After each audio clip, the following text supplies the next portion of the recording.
Ready?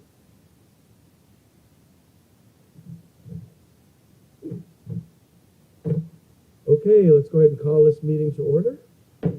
Please rise and join me in a pledge to our flag. I pledge allegiance to the flag of the United States of America and to the republic for which it stands, one nation, under God, indivisible, with liberty and justice for all.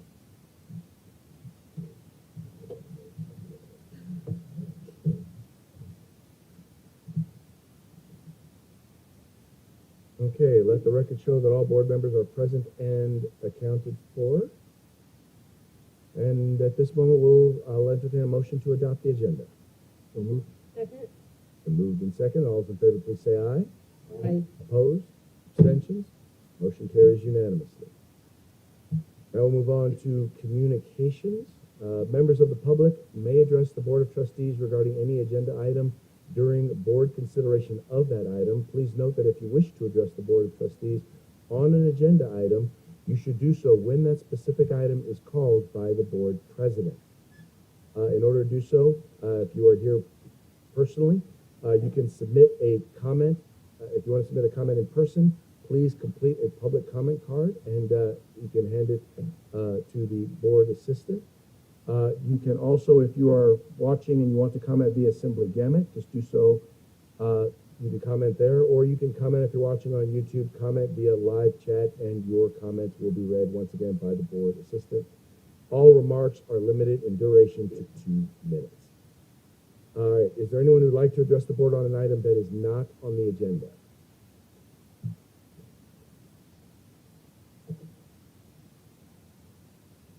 Seeing no comments, we will move on to reports, and we'll start with the Robla Education Foundation.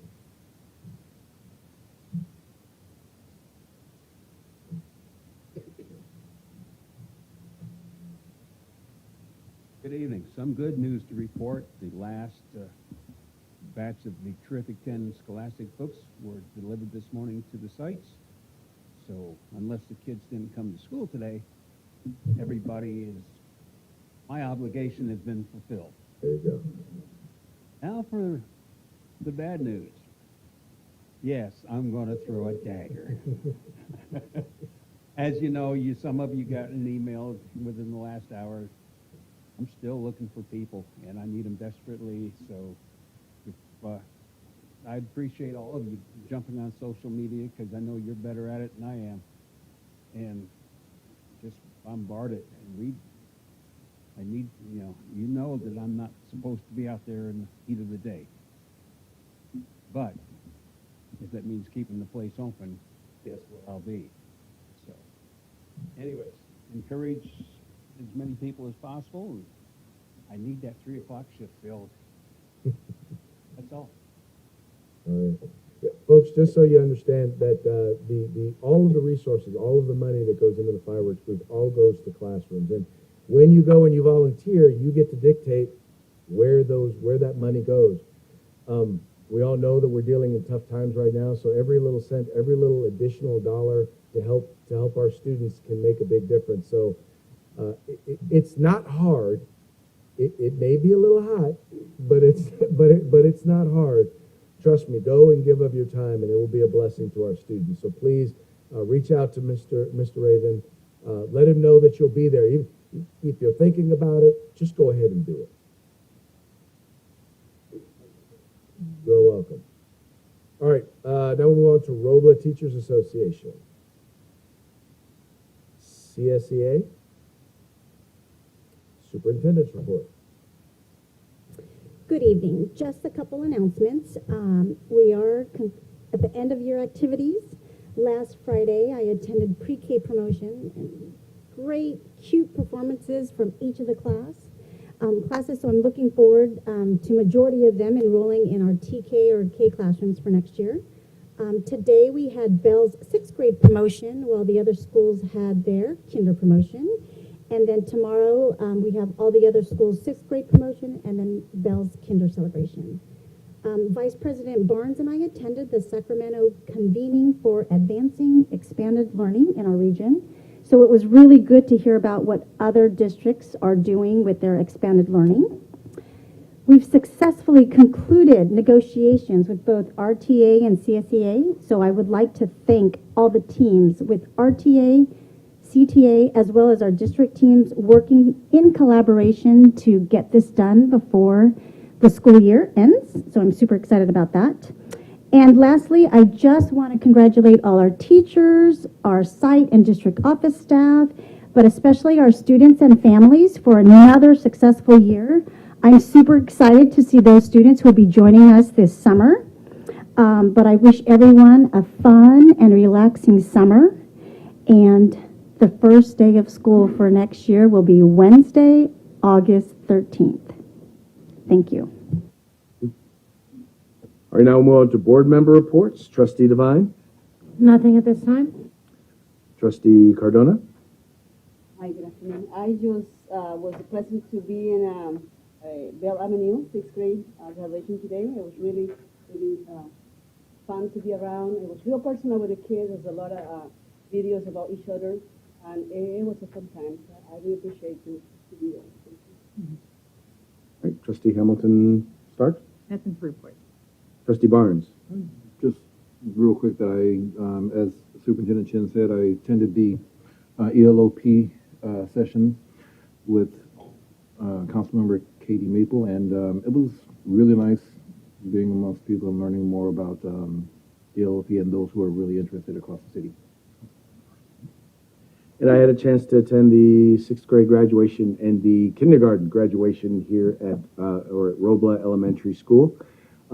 It was phenomenal. It was really good. The only thing, I'm going to put a pitch in for either a repair of or a new sound system for the folks here in Robla, because it was kind of going in and out.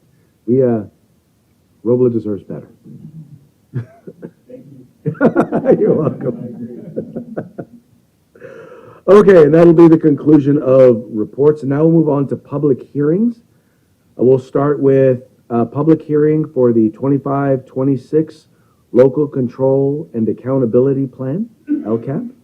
With that, the hearing is open.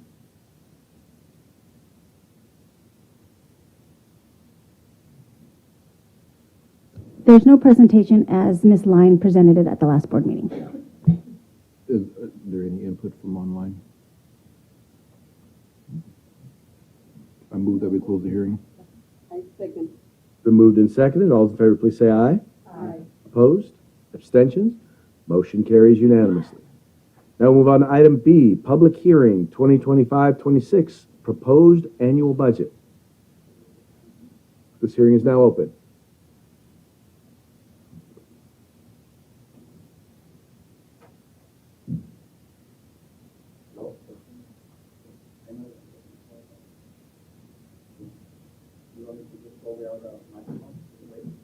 Well, we should probably wait so that the folks online can hear. I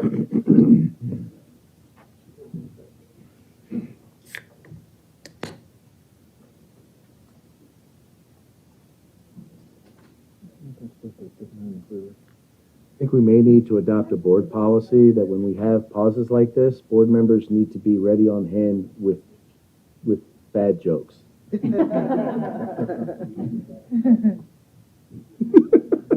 good. Go for it. Go for it? Okay. Why don't cows have shorter legs? Why? It would lead to their utter destruction. That may be a top tier bad joke. It's one of my favorite bad dad jokes. President DeLuz, board member, Superintendent Chen, I think it's working. Yeah, it's working. Today we are presenting the 2025 adopted budget. Our package is 132 pages. It has been submitted to the County Officer of Education, and that is included in your package. Today we will present a summary, keeping our vision statement in mind. Yeah.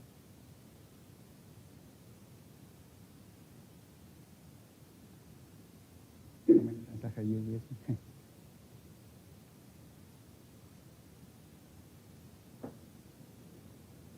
can just do it over there if you want to. If we can do it, go next slide. Now it's working. Okay.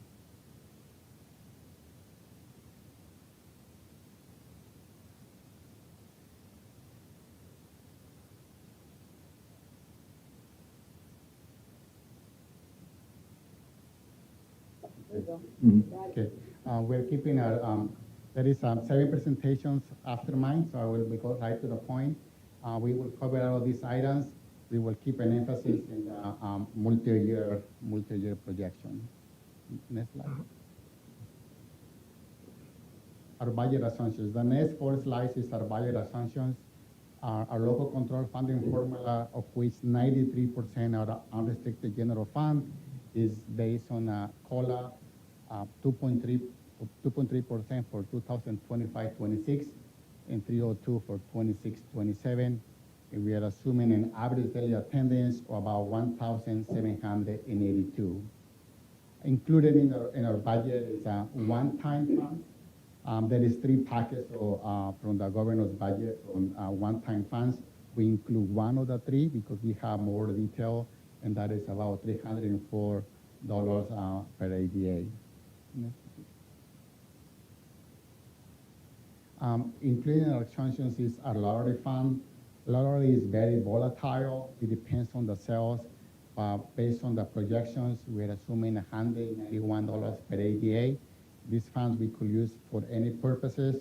At Robla School District, we used to fund all our libraries at each of the school. And we have Proposition 20. This is lottery could be only used for instructional materials. Our pension costs, that are about on the same for 25-26 as this year. Next slide. As Superintendent Chin mentioned, our settlements, when I also want to give thanks to our bargaining partners, we have many meetings. We are settled for 2025 at 2.5 and 2026 at 2%. It is, we know also what kind of expenditures we have, since the majority of the expenditures are salaries and benefits. I want to point out the NSDOT our health benefits. For many years, we have not been competitive with our bargaining partners and benefits. We increased our benefits from about 48%, so our monthly contribution from the district is $1,000. All our assumptions in the budget are based on the May revise, and what it is that it's 2 times or one-time funds. Once they are called ongoing, for instance, the ELO part, that are on arts and music, Proposition 28, the lottery, those are assumed we're using the carryover, and also all the one-time funds we're using the fund balance that also included as the latest information available that we have. Our district also receives what we call a mandated block grant. These funds, we use those for field trips. It's about $57 per ADA.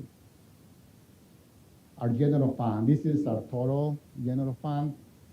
We receive about 90% of revenue comes from the state, 70% from our average daily attendance, and other funds, 20%, such as a lottery, a special ed, ELO, so 90% is directly from the state.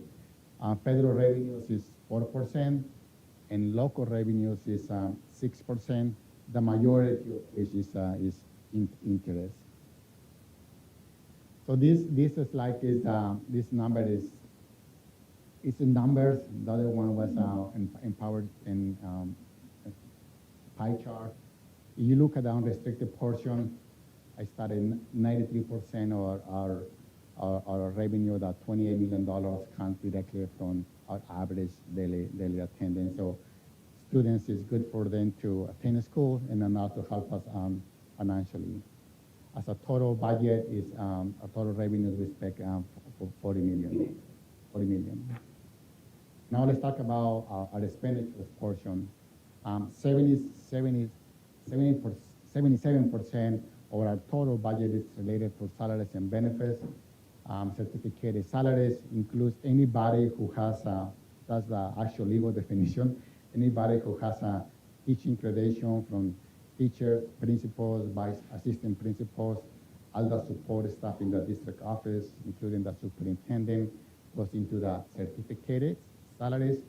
Classified salaries are anybody who doesn't have teaching credential, so HR, business, technology, custodians, instructional aides, secretaries, bus drivers, and benefits includes, it's not just called benefits, includes all the statutory benefits, such as PERS, STAIRS, workers' comp, social security number. The operating expenditures includes all the contracts, but the biggest portion in that is the utilities. That's in the unrestricted expenditures. So 85% of restricted budget goes for salaries and benefits.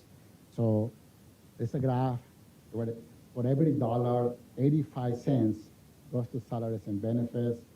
We have 50 cents left to do everything else. So this is, in summary, this is our budget. So the same thing. This is just on numbers, what was in the pie chart. This is just the same as a pie chart. So next slide. Other funds. Everything up to this point has been all a general fund. We also have other funds. We all have a positive ending fund balance. I want to touch bases in two funds today. There is a lot of numbers behind this structure. The building fund, that is what is the bond fund. We just have reserve, the fund balance. We expect to have $1.4 million, and we expect it to spend it. If we don't, then that will carry over. And then the county school facility funds, that is Fund 35. We will start with $131,000. We will end with $1.4 million. We expect to receive $15.7 million in that fund. That is the money that we will do for the construction of Main Avenue and also reimbursement from projects from Robla, Glenwood, and Bell Avenue, and then the expenditures. Again, if we don't spend, the fund balance will continue. The child development and the cafeteria funds, those are deficit spending, but we have a bigger fund balance that we are required by law, so we're working and reduce those is planned deficit spending. Next slide. Our school budgets, this is what our school principals see. There's several here. This is their allocation for them.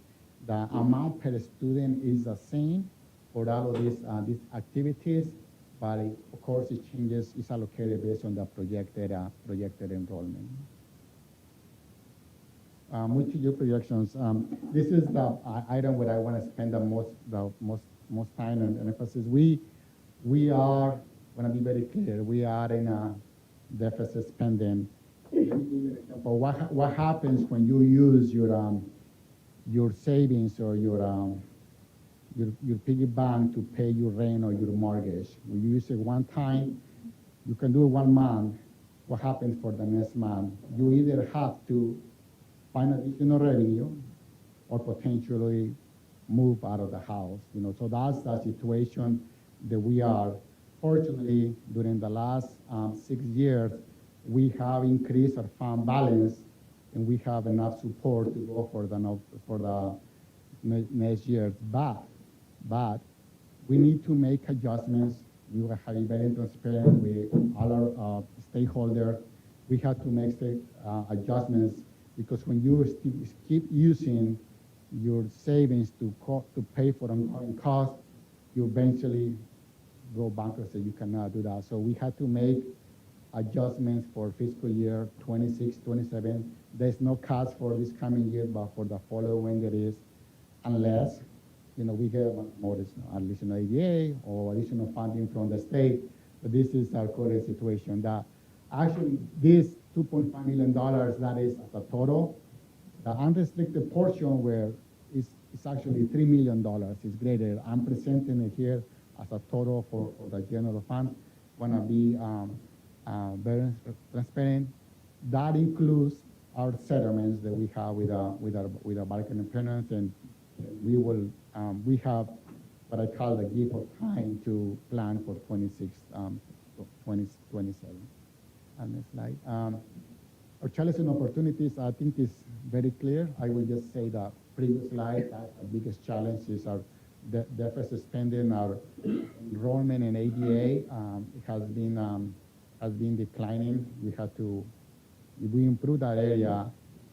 And the other one is, I don't have it here, but it was prior, since during the last week, our federal funding is very volatile.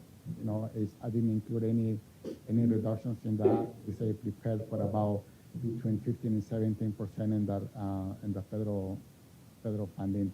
So we have planned for that. At this point in time, we recommend that the board approves the budget at the next board meeting. This is the hearing, and I'm available to answer any questions. I have a quick question. So I've been hearing a lot about Prop 98. Is that going to affect us?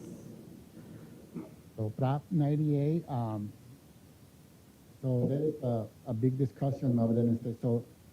So yes, but we are not but what I'm presenting to you is pretty safe. So Okay. it affects us. It will affect us if what it says that there is some manipulation by the state where we should get more revenue, and the state is keeping that. That's what you're hearing that we're keeping on yeah. Okay, yeah, because I see it says all assumptions based on governors may revise. So these numbers, even if they get rid of Prop 98, will still be the same, or? It will not go away. Yes, what we call it the manipulation of proposition 88. By law, we are entitled to about 40% of the state revenue for I'm simplifying it for you, but about 40% needs to go to it's actually K-14 education, includes community college, and they're doing some manipulation to cover all their needs that the state has other priorities. Okay. Thank you. If you look at the final budget, he has a summary in there about Prop 98 as Are well. they, where, I didn't see Yeah, that. that's It's in the Oh. 100-page document. Okay, thank you. Let me pull that up, and I will read that. Secretary summary, you read the first, Yeah. like 10 pages of my report. Hold on, I'm trying to it's- figure out what tab it is So, on my link. The positive news is it could be in our positive because we could potentially get more money that there's the manipulation. A second. Okay, I got it. Thank you. If I could just encourage board members to pull the microphone a little bit closer to them when they speak, so the folks online, folks here may be able to hear, but we want to make sure the folks that are watching online are able to hear as well. I had a quick question regarding, you talk about percentage, like salaries and benefits. Ours is at about 85%. What's the range usually that is for school districts, and where do we kind of fall in that range in terms of, are we above average, below average, at average? Yeah, so it's always like a year behind, but the average is between 85 and 90%. You know, you don't want to be in the 90s. You know, that's kind of like that. So we are like in the, and it's different. They have it like for elementary school districts versus unified school districts. So we are right on the lower side. Okay. Because we receive significant funds for like ELOP, right? Mm-hmm. So if you get additional revenue, then your percentage kind of goes down a little Got bit. it. That's kind of how that. Okay. Any other questions or comments? Just comments. I heard your warnings very, very clearly. We're deficit spending. We are in declining enrollment. We need to make changes. I heard that very clearly. So thank you. Thank Yeah. you. Exactly my message. Yeah, you know, that's vitally important, and you know, that's why it's so important that we built a healthy reserve so that we can be able to weather times like this where we are looking at reduced revenues, so that we can mitigate it. But the idea is that, as you said, we can't keep deficit spending forever. And eventually we've got to be able to make the sorts of adjustments that will hopefully not impact the classroom, or at least have a reduced impact on the classroom and on the staff. And I think having a healthy reserve allows us to do that. So I just want to thank you and the rest of our fiscal staff and administrative staff for helping us to be able to do that and put us in that position.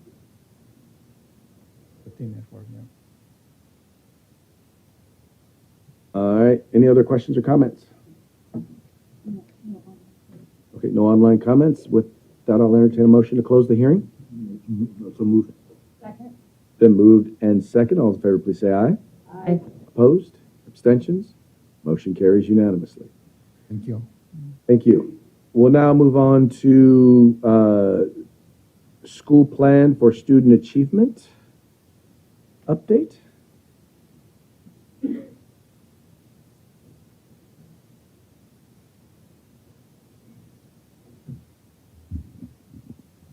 Good evening, Robla School Board, Superintendent Chin. Good evening. I'm here representing Robla Mustangs, and I would like to say that the plan I'm about to present in front of you starts with the students. We showed the students some of our data and showed them kind of the reason for the direction we're going. That's our student council. Mr. Raven has also supported us with school site council, and then with our staff. So I wanted to let you know, Robla School Board, the theme of this is how do we increase instructional minutes? So the theme is how do we increase instructional Minutes.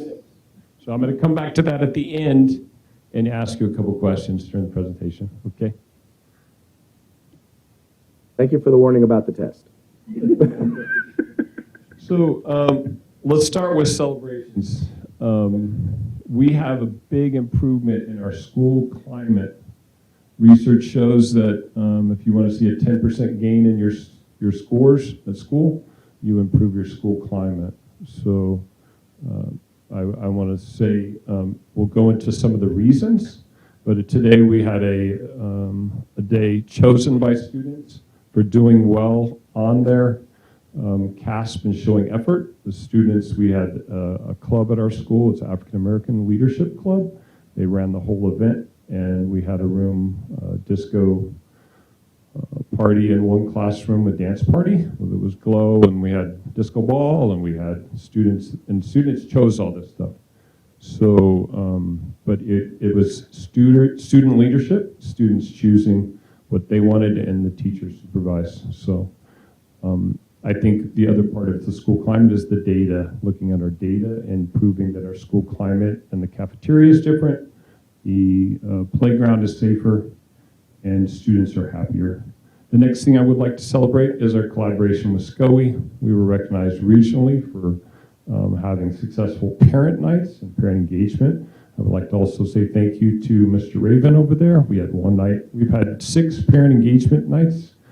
We learned a lot. We've listened to parents and families, but Mr. Raven and myself, we got a Golden One grant, so we have 25 families right now that have an extended classroom, and that night was a collaboration with SCOE, so if you can imagine us having all these families, we were talking about substance abuse, and then 25 of those families took home a new Chromebook, thanks to Mr. Lopez, that already has Wi-Fi, and they can use all the platforms at home, learning platforms. And John's sending me reports. You guys can imagine this, weekly reports on student progress every Monday. I get a report from John.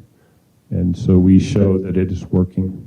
The next part is thank you to Ms. Horowitz. We have a grant through Sutter Health. We have a team that went through 6 days of extensive training that was with Ms. Coyle, who's our leader for PBIS and TSS.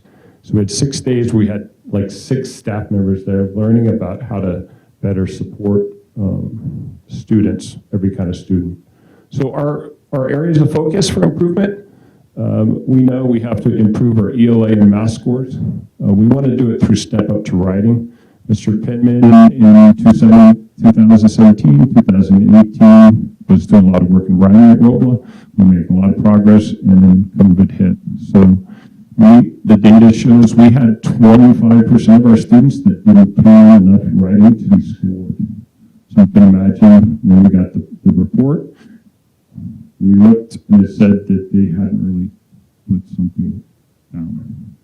So we woke up to that this year.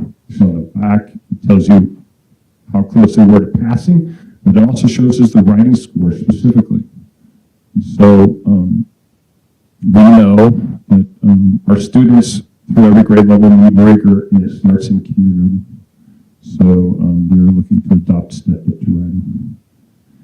So the next thing to talk about is our ELD and win time. Right now, if you can imagine, we have 4 different circles right throughout the day that work on win time. That's what every student needs.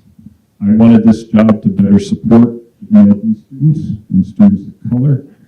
And we have a lot of work to do in both of those areas. Right now, we have different times when one meal will cancel and the students won't get a day or two that they need because we have absences. We're going to do one giant meal, or if you guys come to 9 and 10 at Robla next year, we'll be able to walk through classrooms and see that different students are dealing with needs. So some students might be doing SEL, these students will get daily ELD, and a student that's behind in writing can get differentiated instruction writing. We also know we need to improve in SEL. We have spotty second step instruction. We know Maine Avenue School is doing great things with second step and science regulation. And we're inspired by Ms. Newhouse and our team, so we have to do a better job there. Parent engagement, we know that Costa, but having parents show up is not enough. Research shows that if you can get the parents to teach classes to other parents, so that's our goal next year, is to try to train parents to train other parents on different things like parenting or how to get to school and stuff like that. Okay, our new actions, I kind of stole the show and talked about a couple of them. Our whole school win time, that's when every school will shut down at Robla from 9:10 to 9:40. Every student will be differentiated for what they need specifically. Step Up to Writing is a program that goes K through 6. You can imagine if you're a board member and you had a kinder student this year, next year the kinder student at Robla is going to see how to do a paragraph, color-coded paragraph multiple times throughout the year. So they're going to see what it looks like in the first grade. They're going to start having to do it, and then the rigor just increases from there. And so it puts rigor in front of the teacher and in front of the students. Our PLC time, you guys heard me talk about this before. Research shows that PLC time is better when it's focused. So the last 2 years, our PLC time has been specific on math. The next couple of years will be specific on writing. So the data that 2 teachers come together and they look at will only be writing. We will only try to sharpen that sword in writing and continually talking about the data and looking at student samples. So some of the evidence-based strategies we know, we talked about our MTSS team. We know that we've made improvements, but we still have a ways to go to support those different tiers of students. We need more cultural responsive teaching. That means in the library, we need to have more diverse books. That means teachers need to find different stories that students can connect with and feel inspired by. We also need different people of color coming in and being leaders in assemblies. Family engagement and two-way communication, that's something we're learning about. I mentioned listening, but our staff and their leader needs to do a better job just listening. The two-way communication is us listening to what families need and us providing it. I talked about more consistent SEO with fidelity, and then data-driven instruction. We need to have data at every staff meeting, and I think that's something we can do. We have areas at Robla that are additional target support and improvement. So if you look at me, that's the purple you see on my face. It's what I don't want to talk about, but it's right there. So I'm going to give you some specific numbers. So the two areas that we need to do make some drastic changes in suspensions for chronic absenteeism for students that are homeless and qualify as homeless at our school. So out of the approximate 370 students, we have 81 that qualify to be considered homeless or to be doubled up. 12 of those families, or 12 of those students, some of them family, qualified as for chronic absenteeism. Of those 81 students, 3 of them were suspended. So the evidence-based interventions and strategies we need to build trust and through consistent communication. We have to do a better job at CASA. We learned that a parent square might be good, but the best form of communication is in person. And so we need to build a bridge there. We need to foster family engagement in academics. We're talking to Scully about having more fun nights. And I think I talked about culturally responsive practices.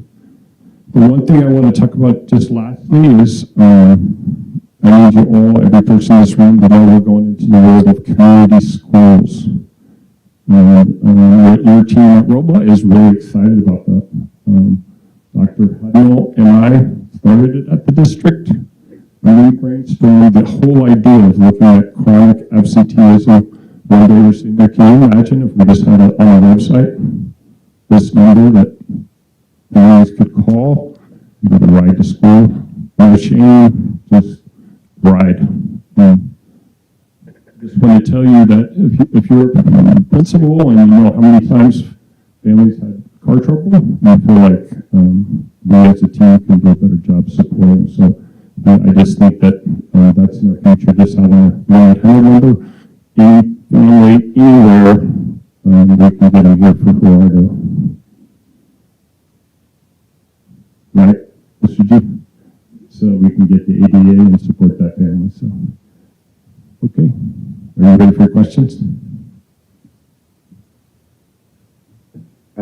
I just actually a few questions. No, more actually more comments. First, I really do appreciate your emphasis on writing.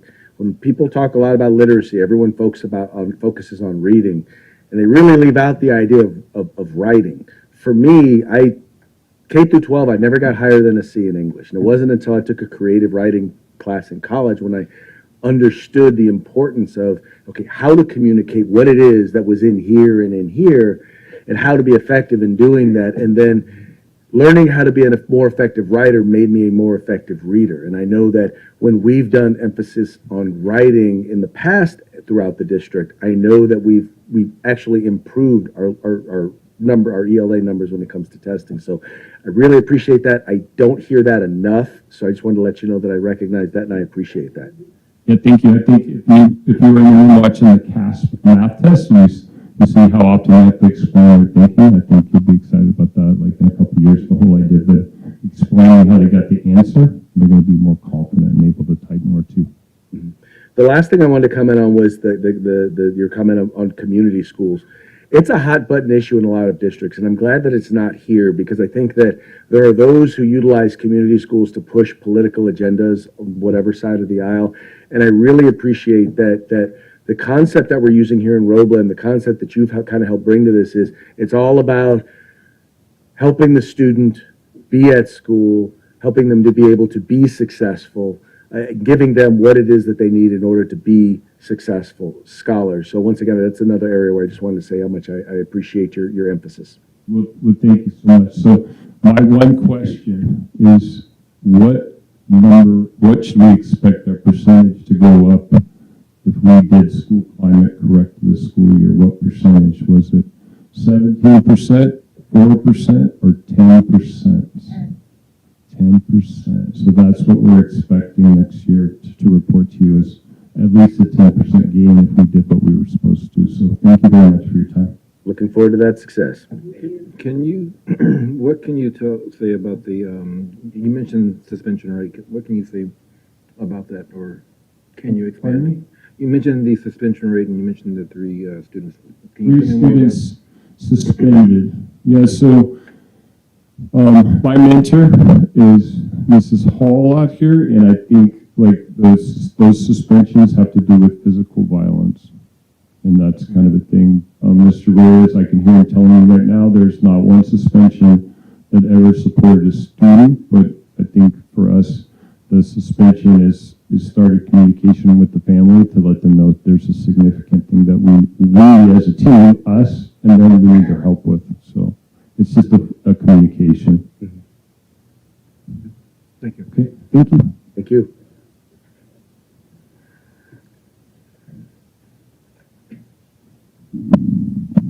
Good evening.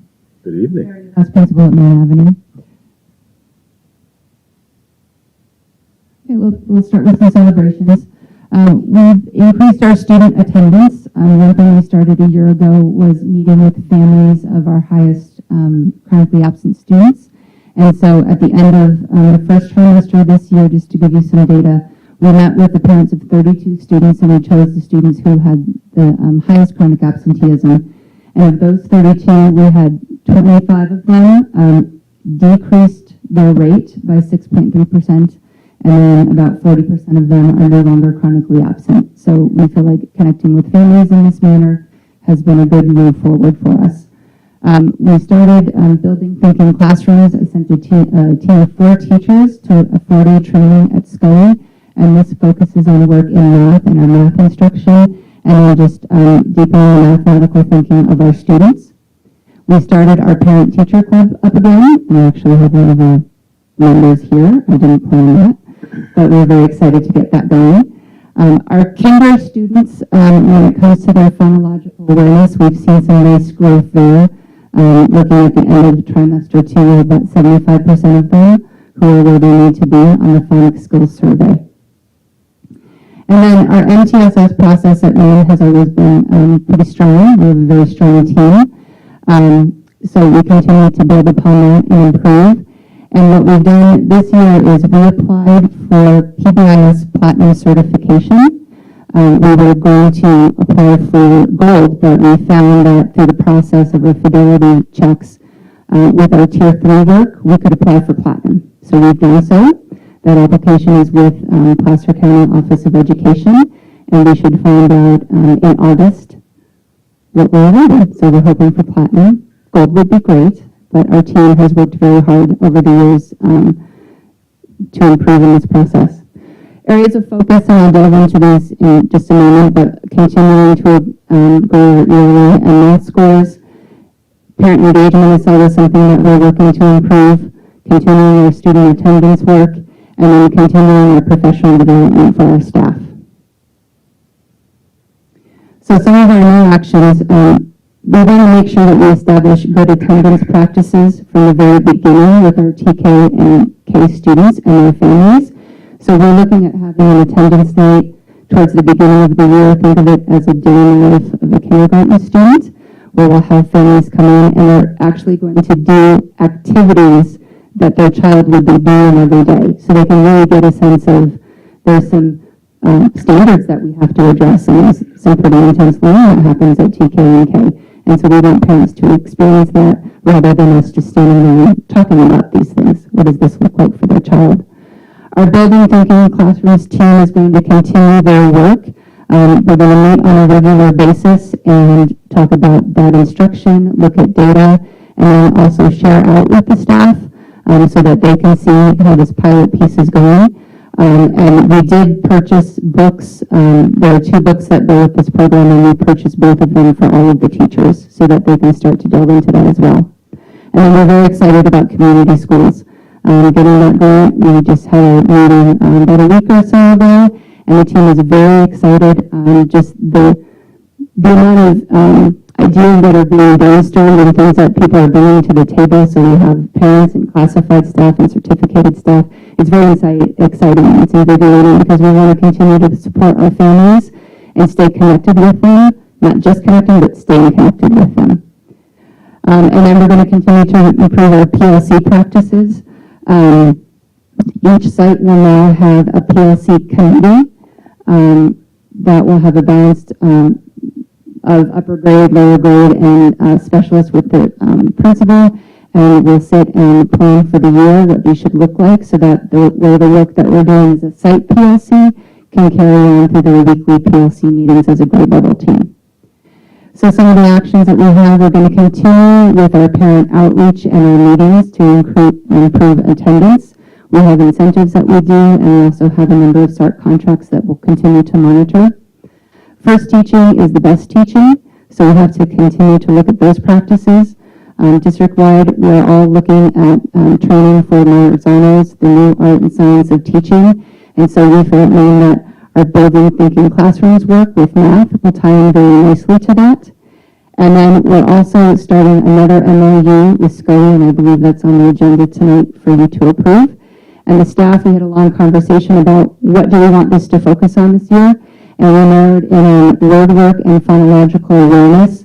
So looking at that K2 and really building those foundational skills, and then at grades 3 through 6, really looking at word work and morphology and suffixes and prefixes and just all those pieces of vocabulary that they're working on. And then lastly, just like Robla and Taylor this past year, Main Avenue is starting next year with Sandrazing and changing perspectives to work on our inclusion practices. And then we do not have an ATSI slide because we have graduated out of ATSI, and that was for our students who are chronically absent and for suspension rate for our homeless students. So we've graduated out of that.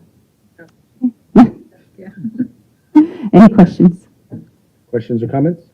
Can you talk more about your parent-teacher club? So we got that started up again. We have a group of parents and teachers. We had our first big event this year was a Glow Family Dance Party, and it was just a really great family event where we had people coming out and the whole cafeteria was filled.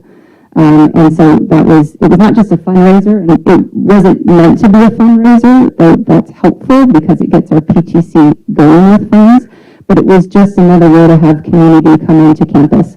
And so we're slowly just building our club and what we can do next.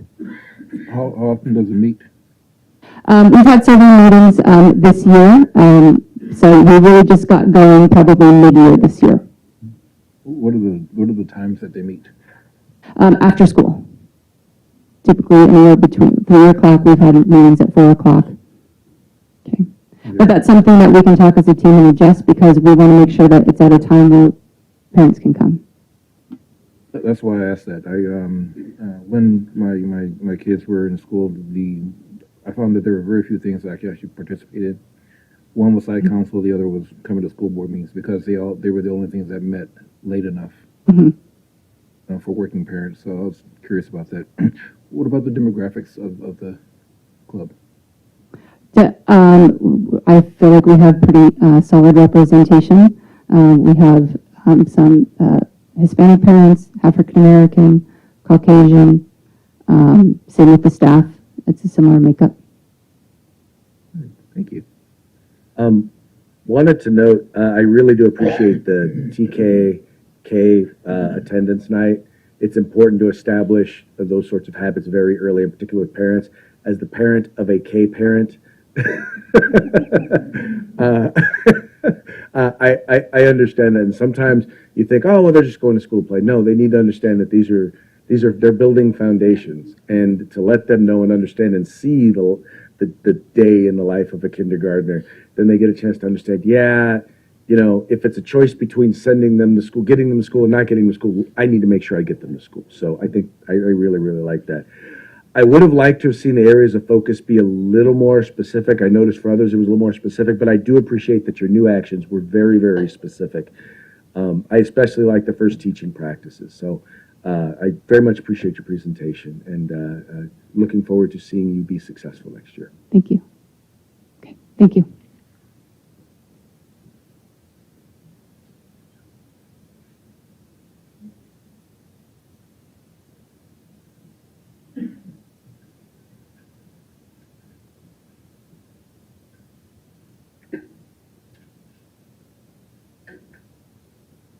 Good evening, Superintendent Chen, Robla School Board members, members of the audience. For those of you that don't know me, I'm Lisa Hall. I'm the principal at Bell Avenue School. We'll start with celebrations. Overall, our attendance has improved. We have currently our attendance rate is a little above 93%, and of course we're striving for 95% or higher. So that's our goal for next year. Our data says that our student-teacher relationships, according to the Kelvin survey, that most of our students participated in are currently very strong. I think it was close to 88% of the students said that their teachers, they feel like their teachers genuinely care about them and genuinely want to help them. And for example, when they say, "How was your day?"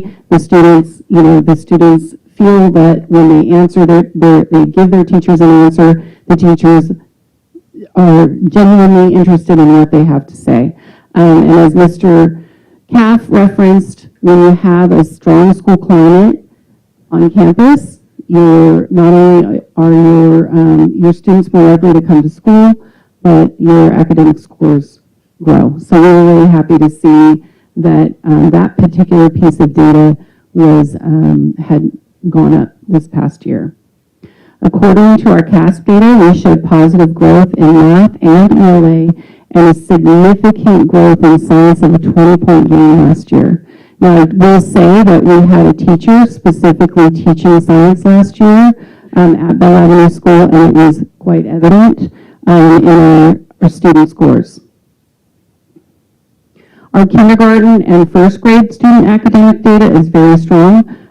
Most of our kindergarten and first grade students, our kindergarten students are at 75% or higher, meeting their goals on the phonics survey, and our first grade students are pretty close behind. And then lastly, in celebrations, we reclassified we reclassified 14 students last year during the 23-24 school year, which is pretty high. We have, and it kind of depends on your English language population at the time. We will not reclassify that many this year, but last year we had a huge reclassification rate, which was great. For our areas of focus, we are in ATSI for homeless students and chronic absenteeism, homeless students that are chronically absent. Overall, again, our school attendance rate is it's just under 94%, but our homeless population rate is below that. It's at 93%.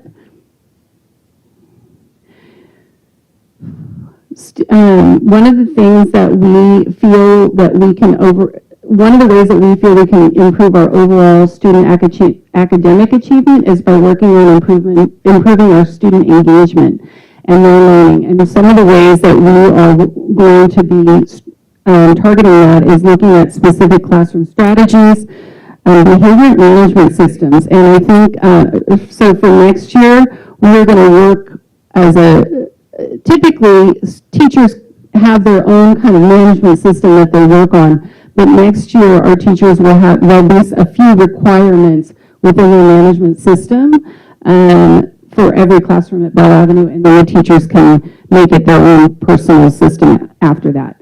And then the other thing that we're going to be more focused on is our cell education. We are not doing such a great job with second step, and so that's something that we will work on for next year. For our EL students, we've been really looking at our long-term English language learners, and one of the specific skills that we see that are really preventing them from increasing their LPAC scores are the writing skills, and we've heard that a couple of times tonight. So that's something that we've been working on already this year at Bell Avenue, but we're going to continue to work on it in the future. And we're working with a group of our English language support teacher, myself, and several other EL teachers, and coordinator Cindy is a part of it, meet pretty regularly to talk about our long-term English language learners, and writing is the focus of that group. And then lastly, areas of focus. We too have had SCOE parent family workshops at Bell Avenue this year, and we are, again, as Mr. Barnes mentioned, we're struggling to find time when a lot of our parents can participate. At Bell, many of our parents actually work at night. So when we talk about the working parent, it's not always during the day. And so we have tried a couple of different times, and we're still trying to find the sweet spot for Bell Avenue, because I know parents want to participate, but it is a challenge when working. Maybe you're not what people think of as their typical working hours, and or juggling more than one job, or hours aren't always the same. That's also a challenge. And then the second thing is that our site council met pretty regularly this year, and then from that group, we have a couple of parents on site council that are spinning off to do the parent-teacher organization, because in their words, they want to do more fun things. I guess site council wasn't as much fun as they were imagining, and so they're starting their parent-teacher organization for next year, and they've already met once. It's kind of exciting for them and for all of us, because I think the whole school will really benefit from that. New actions, as it's been mentioned, we are starting our community schools implementation. We're at baby steps right now, meeting, generating ideas, and trying to come up with the best plan for our school at Bell.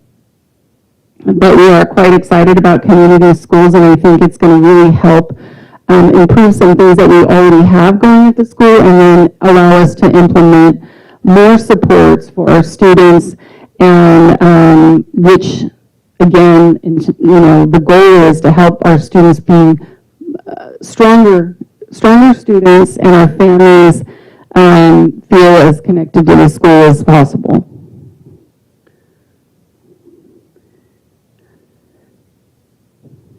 So we are also looking at, we're going to focus on building up the parent community at the K and TK level. So in our parent volunteer groups and things like that, we found that it's hard to keep them because the kids promote and they're no longer at the school site. So we've talked a lot about building up parent involvement within the lower grades, so that the parents can continue to be involved for longer, and help to build capacity within our parent organizations. We've also talked about a renewed focus on GLAD. I know you guys hear about GLAD from me all the time, but we kind of need like maybe like a pump up or a revamp of GLAD. I think our teachers, they use the GLAD strategies, and it's definitely a big part of our school. But I think that we're going to revisit some training next year with Jocelyn and Regina, and try to connect it to the instructional model using the Marzano's book. I've already sent them the name of the book and said, please start helping, try to integrate this into your training with us, and how does that connect, how can we connect that with GLAD strategies?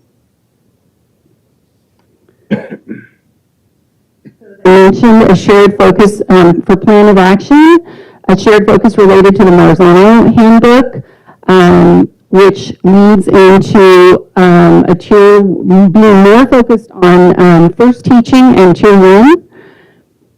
We would also like to promote our mental health resources. Now, mind you, both of our mental health clinicians on campus have full caseloads. So they are jam-packed. However, we still, when we talk with parents, we still come across parents that are, there's still that stigma of mental health and receiving support from them. So we would like to continue to try to I'd like to continue to try to promote our mental health clinicians, the services that they provide. We have one SCOE and then, of course, one that is funded by our school district on campus, and then possibly through our community schools grant, add more supports in that area. We're going to continue the practice of peer observations. And peer observations, they keep teachers engaged and motivated, and we didn't have any teachers, at least at Bell this year, and I don't think in the district, that didn't really enjoy that process. So I think that's something that we're really looking forward to next year. This year, we really focused on reading comprehension, and we'll be in discussion for next year. What is the focus, and what do we want to learn more from each other? And then the last thing under plan actions is working with our Northern California GLAD trainers. Again, I've already mentioned this, to keep our strategies sharp and help us connect to the Robla instructional model. We are in ATSI, as I've already mentioned, for homeless students and chronic absenteeism. We had, when this was presented, when we entered this process, we had 67 homeless students and 24 of them were chronically absent, which meant that 24 of them were missing more than 10% of the days that they had enrolled. At Bell Avenue School, these are the interventions and strategies we use for any student that's absent. If a student's absent, they receive a personal phone call on the day of the absence. I know that we have a robocalling service in our district, but we believe that a personal phone call is the best. If somebody does not pick up the phone, then they receive a text.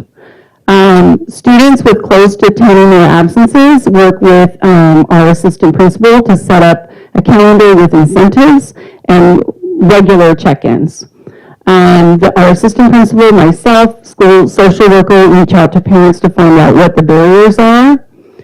Social worker builds a strong working relationship with parent and student to support positive attendance. If you don't have that strong relationship, they're not going to tell you what the barriers and what the problems are, and then you won't be able to help them. So it's really important to have that strong connection with the families so that we know what are the problems and then how can we help. And then lastly, teachers ensuring that their classrooms and lessons are engaging to encourage attendance. Because you know, when kids love their teachers and love to come to school, they don't miss. So that's a key part of attendance. And that's it. Do you guys have any questions for me?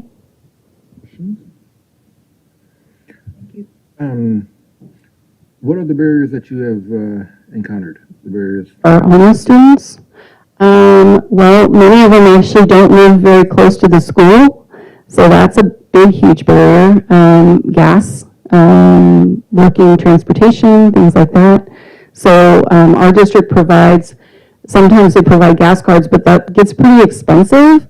And so we're providing mileage, but even that can be really challenging.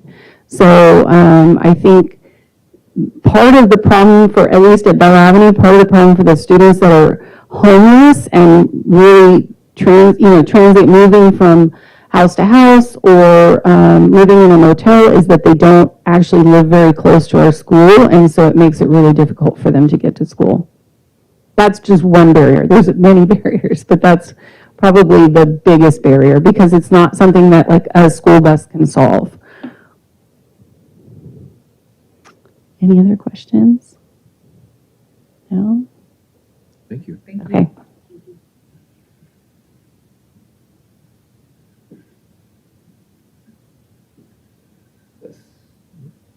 The next present, yeah. Do you want me to stay? Okay.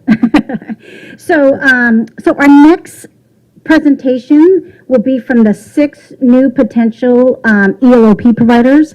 I want to thank all 6 of them because we had a quick meeting last week and you're all here today to present. So I appreciate that. And I want to be clear to the audience, these are all presentation only. And my goal in the next, after today, would be to create the master schedule for our ELOP programs and present contracts at the June 26th meeting. So I believe our first provider is Right at School.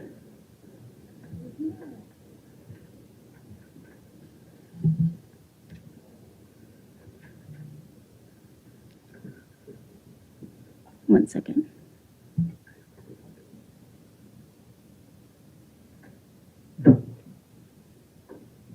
Right. I think we're waiting for the presentation to come up, but I can always start.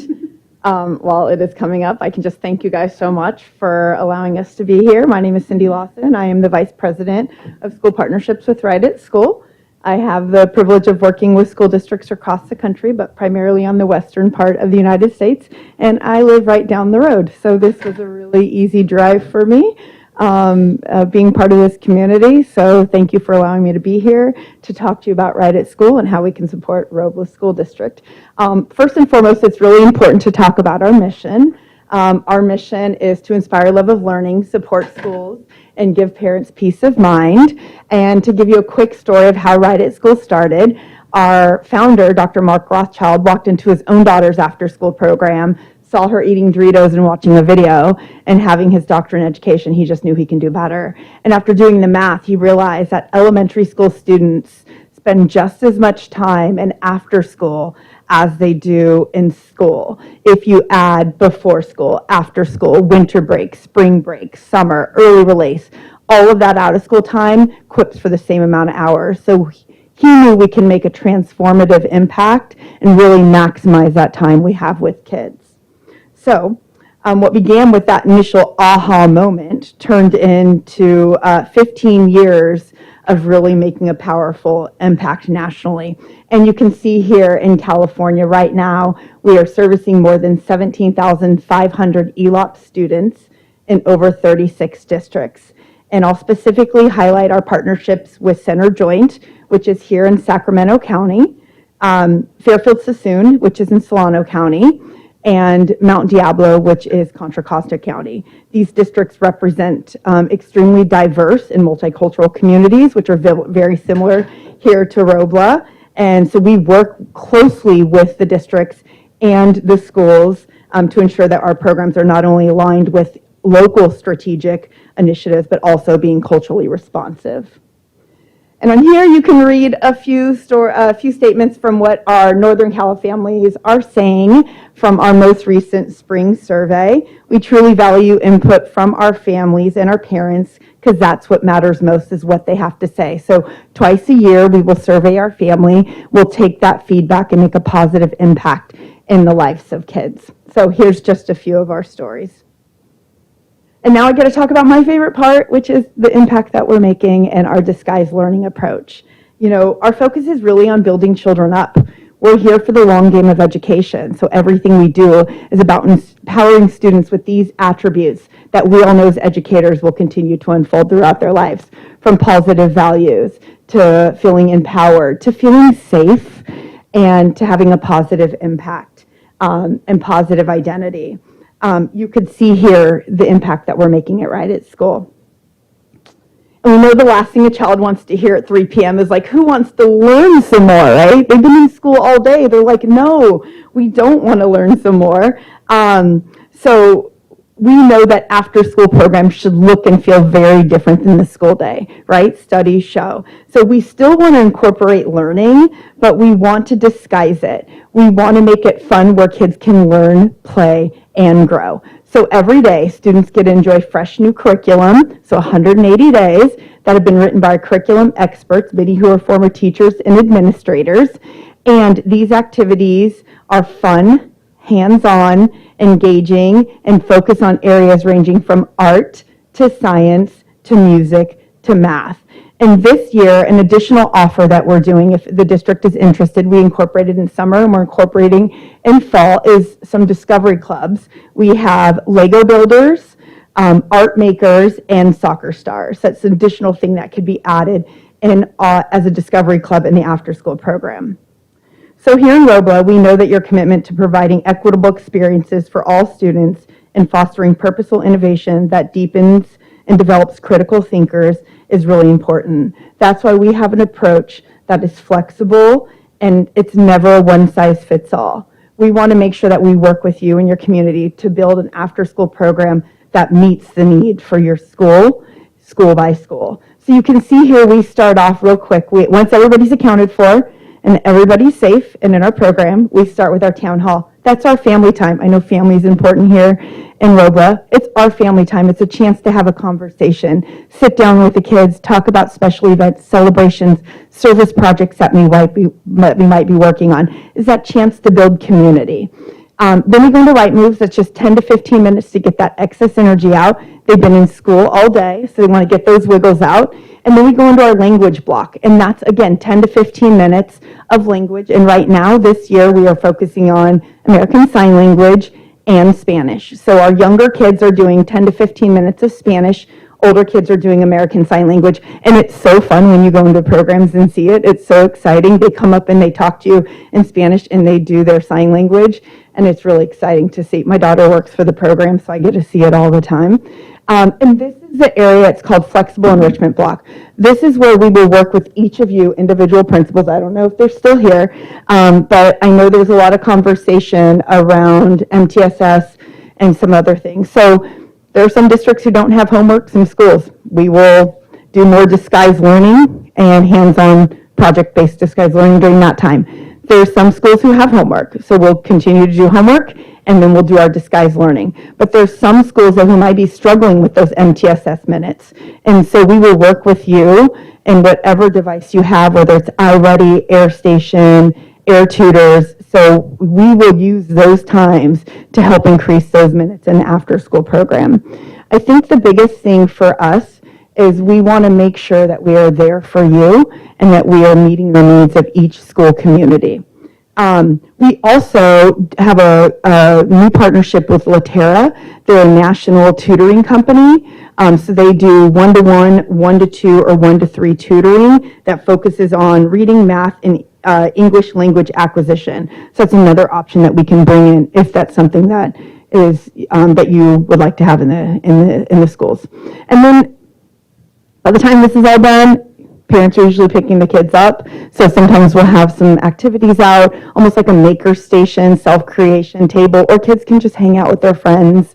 They also do get to go outside for about 45 minutes. We always have a self-directed activity going on. Those kids who just want to hang out, they can do that as well. So this is a little look into our day. So we know it's important to hire the best people. Our programs are not great unless we have the best people. So we do hire from 3 sources. So everyone is hired from your local community. We hire a lot of paraprofessionals. They already know the community. They already know the kids. So it's a win-win. We can hire them and they get to be in our programs and they get our trainings that they can bring back in the school day. So we also hire a lot of teachers who are going into education. So we'll work with the local colleges. And we will try to work with the education department to get with somebody who wants to go, who has that passion, who might end up working for you eventually, start their building block into our programs and then come work with you. Or it could be a high school student who's already in the community, is going to school to go in education, comes work with us and goes back and works with you. So that's really exciting. And the nice thing is we're really proud of some of the retention that we've had.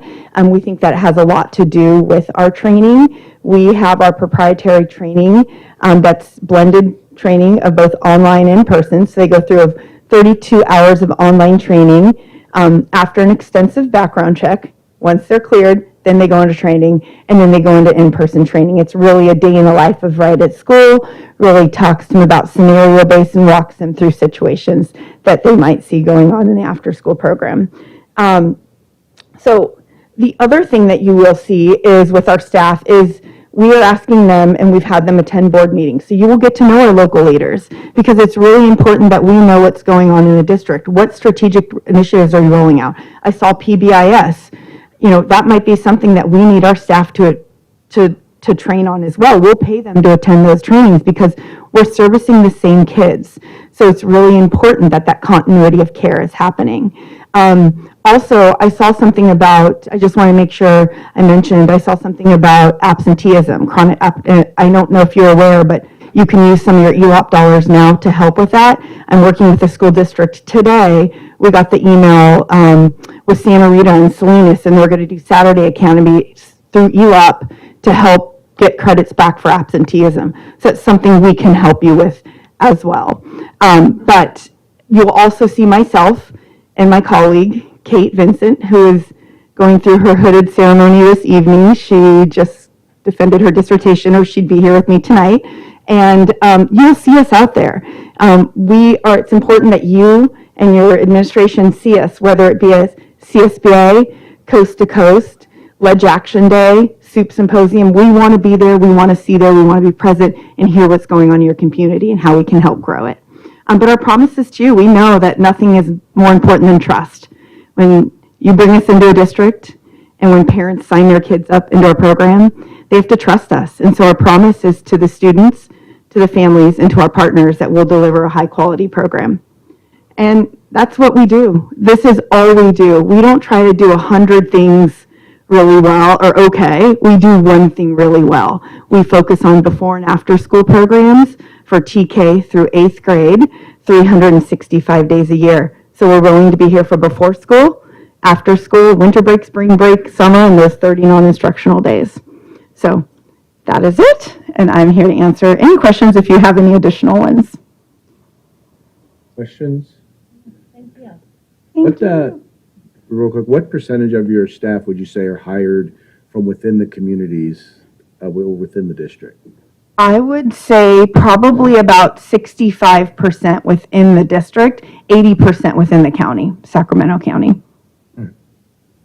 You said you tried to hire teachers from local colleges. Can you talk a little bit more about that? Yeah, so it's really people who are going into education. So like my daughter's getting right now her credential to work with spec ed kids.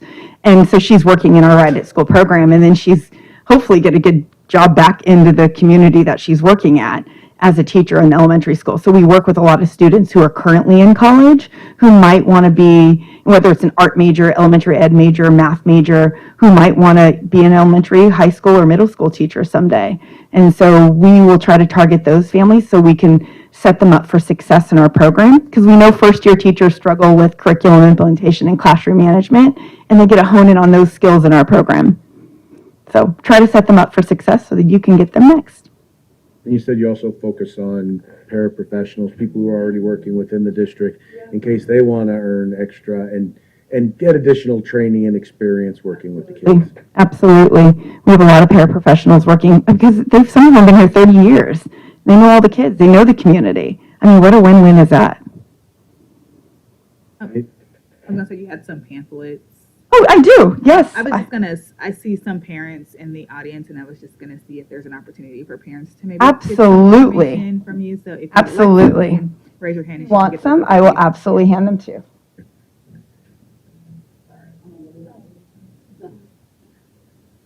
We have an audience member who would like to know if they can ask a question. Your speakerphone. I'm sorry, just for clarity, do we have are you saying there's a public comment? Oh, absolutely. This is all presentation, so this is all information. So if you want to submit a public comment for questions, absolutely. If you could do me a favor afterwards, I know you probably haven't filled out a speaker card yet, but if you could afterwards, just so that we have it for our record. All right. Hmm? And we can ask our questions before we. If you haven't filled it out yet, yeah, go ahead. Has your program in the past, or if selected, would you be willing to work with Girl Scouts to continue the current Girl Scout program troops that are currently set up in our schools? So explain to you how to work, like just coordinate with you with space or working with the kids so they come to our program, check in, go to Girl Scouts, maybe come back? Provider has a Girl Scouts troop at our school. Okay. And they run, the site director runs the Girl Scouts troop, and it's a multi-level troop. So there's the Brownies, the Daisies, the Cadets, and there's 4 levels. We have a multi-level community troop, and they coordinate with the local Girl Scouts regional office to host our trip or host our troop. They do everything for it, and our children love it. It teaches them very valuable skills. And if you're selected, would you be willing to continue that partnership, or have you had a Girl Scouts troop, like you have experience, like I mean, I was a Girl Scout, number one cookie seller, so it's near and dear to me, but it's something that we can definitely explore and look into. I know we work closely with the PTAs, and so it's something that we'd definitely be open to talking to with. I don't know of any of our programs that runs a Girl Scout program, but hey, it's something to look into. Are you interested, would you be willing, Yeah. the parents or some? I think we're absolutely open to the idea of having a discussion. Any other questions? What, is there anything specifically that your program does that focuses in on ed kids or young kids or kids who are not given your black time? Yeah, I mean, you know, we have actually quite a few inclusion specialists who work with us, who work closely with yourself and our team to help educate them on the specific need of the child. So there's some areas that they need certain sensory blocks, so we'll get headphones. So we'll work with you. Oftentimes we'll also, if we get your approval and the district school approval, we'll sit in on IEP meetings, really work with you to work out a plan to make sure your child's as successful as possible in the after-school program. So it's in coordination with you and our inclusion specialists and our team.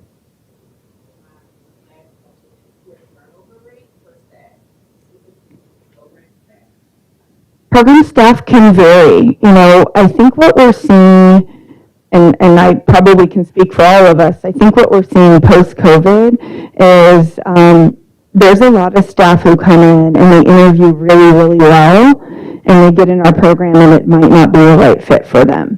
And so we definitely don't want to keep them if it's not the right fit for them. So probably about anywhere from 15 to 30%, but that just depends until we get stable. That's usually the first few months, and then we usually stable out from there.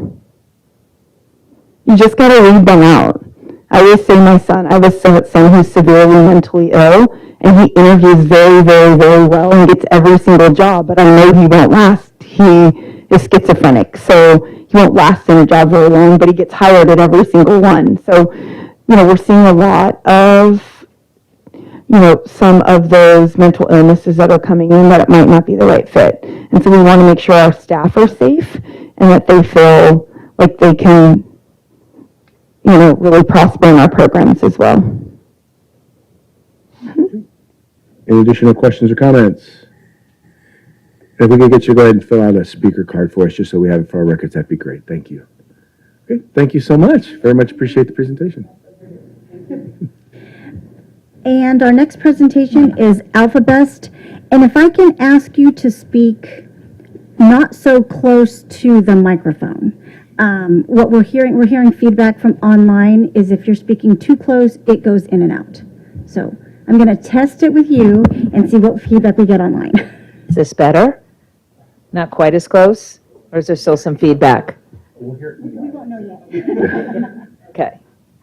All right. Well, good evening, and thank you for having us. I'm Judy Nee. I'm with AlphaBest Education, and with me I have Dawn Hosney and Fabian Savala. So this is our team to really focus on this project here and other projects nearby. We love this kind of mantra for us, which is innovate your after school. It was such a pleasure and an advantage to be here tonight to listen to the principals and hear about their needs and their goals so that we can really work together to help them meet those goals. And we're all about being innovative and new, and with some flexibility in these out of school times, there's lots of things that we can do. So next slide. Okay, so why AlphaBest? As you heard from our friends at Right at School, and you'll hear from lots of us tonight, you've got some really great choices in this room, and everybody will abide by all the requirements of ELOP, right? All of the ratios and program components, et cetera. So for the sake of time, I think let's talk about why AlphaBest, what's different and unique about each of us here.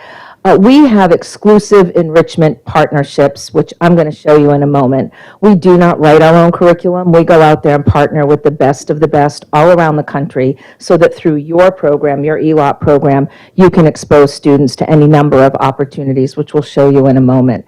We are also part of the Kaplan Early Learning family, so not Kaplan Test Prep, that big company, but Kaplan Early Learning, which is the company that supplies all of your pre-K, early childhood, Head Start programs around the country with materials and supplies and curriculums, et cetera. And so we are a family-owned company, and Kaplan is here to support us and the districts we work with in any number of ways. They've given gift cards to elementary schools for materials. They've refurnished pre-K rooms, so we like to work closely with them. Again, family-owned. 86% of our parents surveyed this year said they would recommend us to another parent, so it's that net promoter score you're always looking for, so we were thrilled to see that. And of course, I mentioned our innovative approach, which I'm going to get to in a moment. But I'm going to let Dawn and Fabian here talk for a minute about our California partnerships and where we're working in similar communities. The microphone is cutting out. Is it? Yeah. We got a feedback that comes back. Oh, good. Okay. Everyone. Well, and they're up there on the screen, so everybody who can see this slide can see where we're working in this state, where we're in 20 states, including California. And Fabian is actually our regional manager here in California, so he could probably speak to each of the districts and their unique demographics. We work with some large districts, some small districts. I think that Oxnard, we're in 6 of their schools, so that's probably a very similar demographic and size, and we're loving that relationship. We were just awarded Lompoc. They have 9 schools, and we're right here in the area in Natomas and Twin Rivers as well, doing some enrichment. You know a lot about Alhambra and what you're doing down there. Yeah, Alhambra. I'm taking care of Alhambra at the moment. That's in LA area, so it's literally maybe 5 minutes, 10 minutes away to East LA.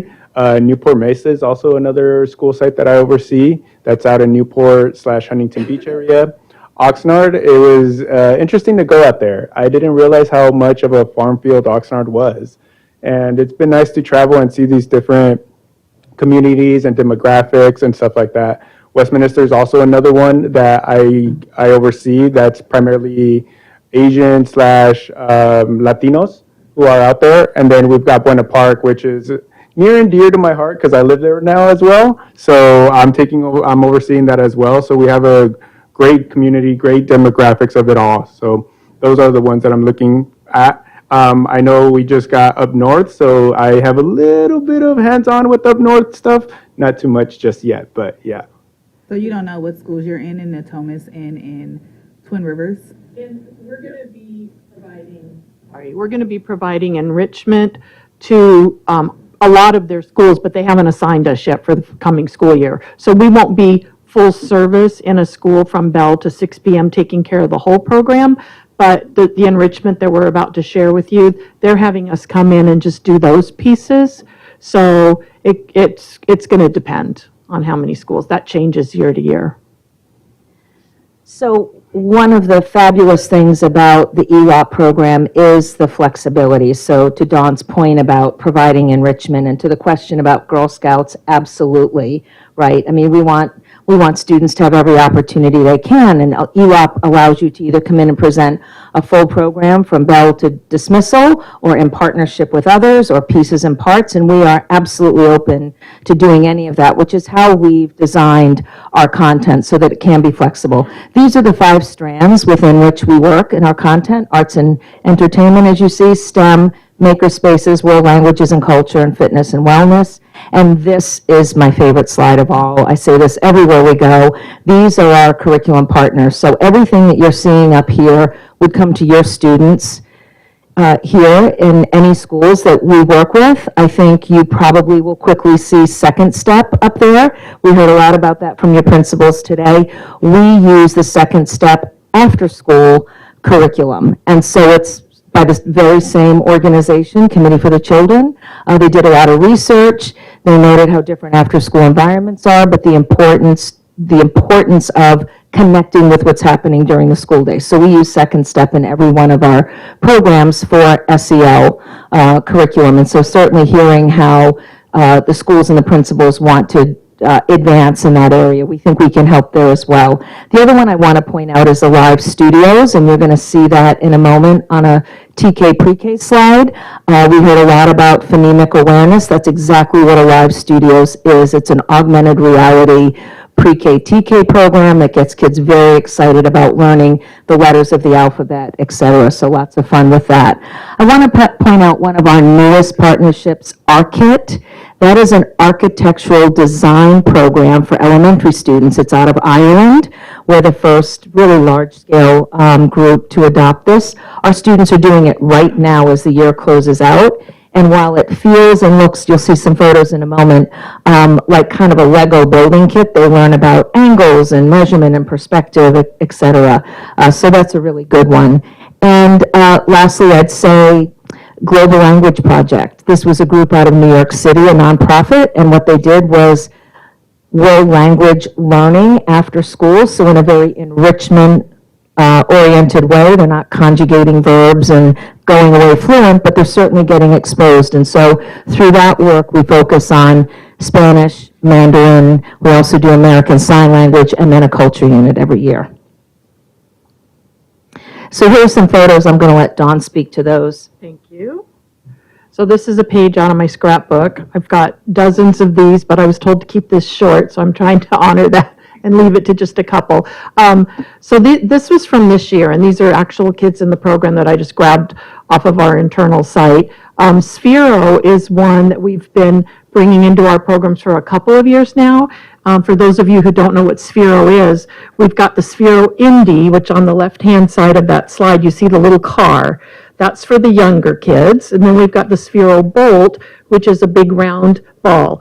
And they're both teaching coding. So the little guys with the Sphero Indy are using, they're not using, it's no tech, and they're using the colored squares and learning the concepts of directional coding. The older kids use the ball and iPads. We supply one iPad for every 3 students for our technology courses that require it. And they're coding a ball to do all kinds of things. There's, they're either going through a maze or having a race, and they love it. We also do stop motion animation. We do video game design. There's quite a few things. Like I said, I don't have every slide here. ArcKit, which Judy just talked about, is on the bottom center there. And that has been a bigger hit than I think even we thought it would be. The kids are loving it. And like Judy said, they're learning scale. They're building cities. They're learning about eco-friendly. We are partnering with another group next year who is working with them, and the other group is doing circuitry, and combined we're going to be powering ceiling fans in their little ArcKit homes and turning lights on and programming those to come on at certain times. And it's all very kid-friendly, very accessible to all students. Our art, we use Art in Action, who's in Menlo Park, California, a nonprofit that's been around for, I think, 40 years, that developed an art program for volunteer docents to go into the schools when the art programs were taken out of the schools in California. We partnered with them at least 10 or 12 years ago and love it. Every year kids are doing visual arts programs. And we work with the American Coaching Academy for all of our daily physical activities. In that picture, kids are doing ultimate Frisbee relays. Judy mentioned TK and K. It's a whole different animal, so we don't bring the exact same curriculum into that, down to that level. Alive Studios is really incredible, and on the left there, that's a picture of it. It's not only language, we're adopting also the math, so it's numbers and letters. It's appropriate for TK and it's appropriate for K. The augmented reality, that's Amos the alligator in the middle of the screen, and he pops out and talks to the kids, and they go absolutely crazy. So week 1 might be A, and they talk to Amos, and they eventually start building words with the letters once they're learning the letters. And let's say they want to spell the word ant, they would put A-T-N, and Amos would say, no, and they just, they go nuts. So it's very, very engaging content. And we do that for our TKK groups. We work with Engineering is Elementary out of Museum of Science in Boston with their We Engineer program. You see the B's up top there, that's coding for little guys, Lego education, and then action mats to make sure there's some kinesthetics going on. We use these action mats and build a circuit, and kids work through those. Anything you want to add to that? Staffing. Do you want to talk about it? Or? I start then? Okay. So obviously, yes, all our staff would come from the local community here. Again, paraprofessionals have always been fabulous staff in after-school programs for obvious reasons. They work with the kids and families during the day. They know that the students know them. That is really ideal. We also bring in, again, college students or students who are finishing their programs. While I'm talking about that, I'm going to jump to the bottom for a moment. You'll see that little AB Ascend moment there. It's a retention strategy. I heard a question over here about turnover. We did a study and found that the majority of our folks, particularly at the site leadership level, leave after, let me rephrase it, the highest percentage of those who leave after the first year, not unlike teaching, right? Early in their career, unless you get it to stick. And so once we get them to the second year and third year, they stay longer. So what we're doing now is a career launch pad saying, let us be your best first job. Come in, work with us. You're going to learn leadership skills. You're going to talk with parents. You're going to be shoulder to shoulder with teachers in the building, and working with kids and learning lots about, presenting information and sharing and public speaking. And whether you stay with us or whether you take that somewhere else in your career journey or in your community, you've had a really good experience here. So we're adding in an internship for those who are selected for that, who are in that first year that we're trying to hang on to, and some other things as well. We've got a partnership with an organization called Guild, where there's no charge to our employee. They can earn a certificate in digital design, graphic design, or anything else they're interested in. There's a whole catalog of that. So Fabian's going to talk very quickly, and then we're going to wrap it up about your recruiting. Yeah, so I'm pretty hands-on with recruiting as well. I do have a recruiter, so the process of that is, for me, is the recruiter picks them out. I do the interview right after. Not just that, it's also our site directors. It's also going to be our area managers, myself, people that have been in the field, people that know the reality of what's going on in the classrooms, and the after-school classrooms, because kids don't treat it the same. They treat it differently. So we try to be very hands-on. What I came to realize and what keeps the retention of people is how welcoming it is, how much support we have, how many people and staff members can be out there to support, like myself. So yeah, I'm a big believer of continuing to bring the community together. I'm a big believer of a great, healthy work environment, especially in education. In education, that just means we're all here to help each other out. We're really, really here to give a hand, lend a hand, and go from there from the recruiting aspect of it. Because retention is hard. It is hard, but it's doable when you have the right people plugged in and the people that really care and want to be there for the kiddos. I guess the last comment then would be obviously about training. We've got all the background checks, clearances, et cetera, and we do a combination of in-person and online training. And we also have a catalog of an LMS system with online training, so that when we see a staff who needs a little additional training in something, we can kind of assign them to that coursework. So that's who we are. We'd love to work with you and bring some of these great programs into your schools. Thank you. Questions or comments?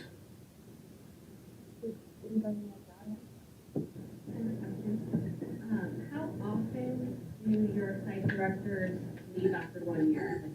Average site director, how long do they stay? I mean, not often. Let me clarify that.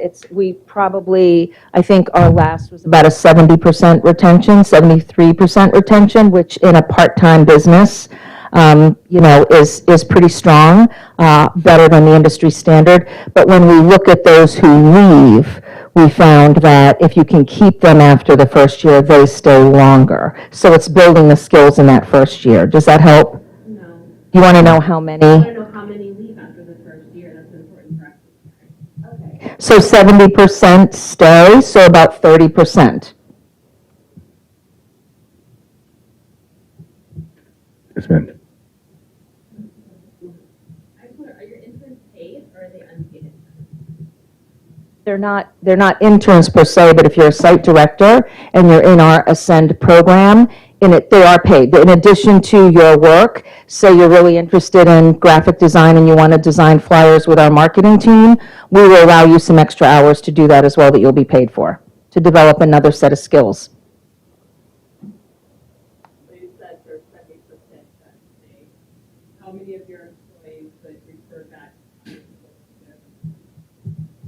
would refer, so like, would your employees say to their friends or family members, those are your best people to ever come? How many people would your employees come back and say, come higher? How many of their family members? How many of your friends? Good question. Yeah, so we have quite a bit of that. We have over 3,000 staff around the country. We have staff at the field level that have been with us since the beginning, 20 years. We have, to think about a part-time job in after school, and we have more than 15 or 20 of them that have been here for 20 years. And we have a lot of family members who work, together and refer. We pay a referral bonus, and our employees love that. So if they refer someone in and they get the job, they get a little bump there. So it's the nature of the job that there's going to be some turnover because you can't give everybody the amount of hours that they want. But if we're bringing in college kids and we're helping them grow their career path, it's not really that disruptive if they're good while they're there and we're bringing in good people. Do you have any relationships with the local university? We always do, yes. Well, here we'd have to start that, so definitely here. But in whatever area we come into, we develop those. We work with their career and their teaching college if they have one, their job fairs. Our recruiters will go in and do all of that. I personally don't do the recruiting, so I don't know in California who we're working with, but we will. My next question is, so you guys mentioned that you're like hiring from the community. How do you target the community to make sure that the community is like getting information that you guys are hiring? Or you just like get on it? Well, Indeed's part of it. We also will do local job fairs. We'll work with the school district to see if we can send flyers out throughout the community through the parent communications, through we want para-educators to come and work for us. So we put a flyer together and hope that the district will help us promote those jobs. Yeah. To add on to that as well, people that we currently have right now as staff members, which I'm navigating. If I gotta get a little closer to the microphone so folks online can hear. So something to navigate about that is word of mouth. Word of mouth is really, really important. And of course, I don't just, I take the recommendations, but there's that interview process, right? Have you worked with kids before? Tell me a little bit about yourself. What kind of curiosity, and care that you want to bring to the community and the kids. You really need a really strong staff member that really does care. So that's basically what I'm looking for, but word of mouth is another one. As a parent, what I'm directly looking for is people that are within the community, and people that look like my family and other families in the community. So yes, it's important with the interview process, but I want the staff to look like the community. 100% agree. I come from a Latino background, and I didn't have that growing up as often, so that was super important to me, so now I want to be that role model as well for them. But just to be clear, one of the things is, due to Proposition 209, it is illegal to hire based on race. So it's important to note that we're doing that, but we definitely want to encourage, as we do recruitment for whatever programs, whatever hiring we're doing, we want to make sure that all peoples know about the opportunities to work with Robla's and Robla's partners. But I think it's important to note, and I understand what you're saying, but it's important to note that we do have some legal things we have to make sure that we're compliant with. So one thing to add to that is that of course there's that component, but when you're going into the interview process, you can say this is like, we're able to say like, this is the type of skill set that we're looking for. We're looking for X, Y, and Z. So you still look for your community. Absolutely, and I think just to wrap that up, because it's a really important discussion for all of us to hear.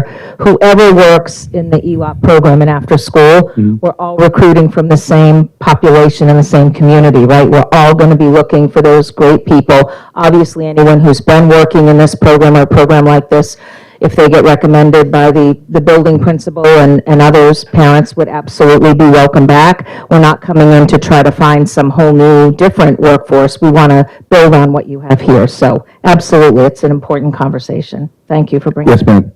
So two quick questions. One, you showed all the various organizations you work with, but I didn't really see anything in terms of a daily schedule or outline of a daily schedule. And also, do you provide any type of snacks for students, any types of homework assistance? And then also, I'm guessing there's going to be a trend of all the programs saying they're looking for the same paraprofessionals and the same community members.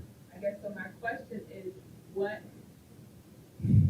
happens when you're all competing for the same, I don't know, 10, 15 votes for the same 6, 7 programs, or so many people's programs? Well, let me take your question about the schedule. Absolutely. When I started out, one of the things I said is that ELAP is very flexible, and we know from the meeting that we all had, there could be any number of ways that we work together in this program, so we didn't focus in on this is how it has to go every day. But everyone in our business knows that a good, strong after-school program has a combination of snack, homework time, outdoor and indoor recreation, and high-quality enrichment. So you would get that same kind of, we could show you a schedule from any other program where they would come in and they would have their snack and some time to unwind and do some homework if they have it, or tutoring if we bring that in, and then go into an enrichment program, and then flexible clubs later in the day before they go home. So absolutely, there would be that sort of schedule if we were in charge of the entire program to set it up that way. Absolutely. About how are we all going to get the staff? I think whether you have you have X number of students in schools, and so whether you have one provider looking for all those employees, or whether you have 4 or 5 looking for a piece of them, we're all looking at the end of the day for really the same number of employees based on ratio and enrollment. And we're going to have to work together, and I think it would be reasonable to set compensation ranges and all collaboratively if we can to a certain extent, so that it isn't like one is outpaying another or pulling from each other if you do have multiple partners. Does that help? I'm sorry. I just wanted to clarify that our district provides supper for all our students. So that's part of our responsibility. One of the things I want to know that I appreciate about when you talked about the flexibility, because the reality is we're not going to have just one organization that we're working with our ELAP programs. It's going to be multiple, and because we realize that for different students, needs are different. For different parents, desires for what they want in the program are going to be different. And the real opportunity we're having here is for people to hear about the different opportunities. And obviously, the more willing you are to be flexible, the easier it is for you to work with some of the other partners to be able to have a program, once again, that meets the needs of all of our scholars. So, but just want to let you all really appreciate that part of your presentation.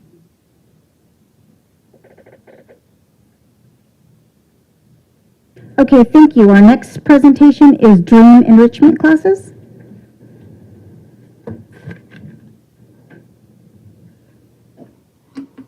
So when I came here, my staff trained me properly in this. They said I was being way too modest because we are the largest after-school company in Sacramento, and all of a sudden I come here and I see that I'm in the company of giants and I'm like an ant here. So thank you for including us. I'm technologically, okay, there you go. All right, so those are the topics we had for today. Right, and there were several great questions. I hope you ask me all those questions.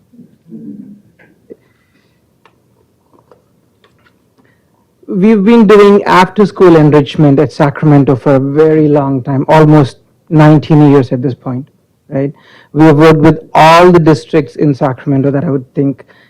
We have 5,000 plus enrollments each year. That's a huge number for me. And I'm looking at your numbers and I'm like, yeah, right. Now, we're very involved with the districts. We go in saying, hey, we'll do enrichment. And very soon it grows into, hey, can you do this intercession camp here? Could you do that summer school there? And so we do we did all day Thanksgiving camps, winter camps, spring and summer camps. Right now, we are doing our camps for Twin Rivers Unified. And we're also doing it at H. Ellen Height, where they're doing their summer school. So the morning half is summer school and the afternoon half is our enrichment.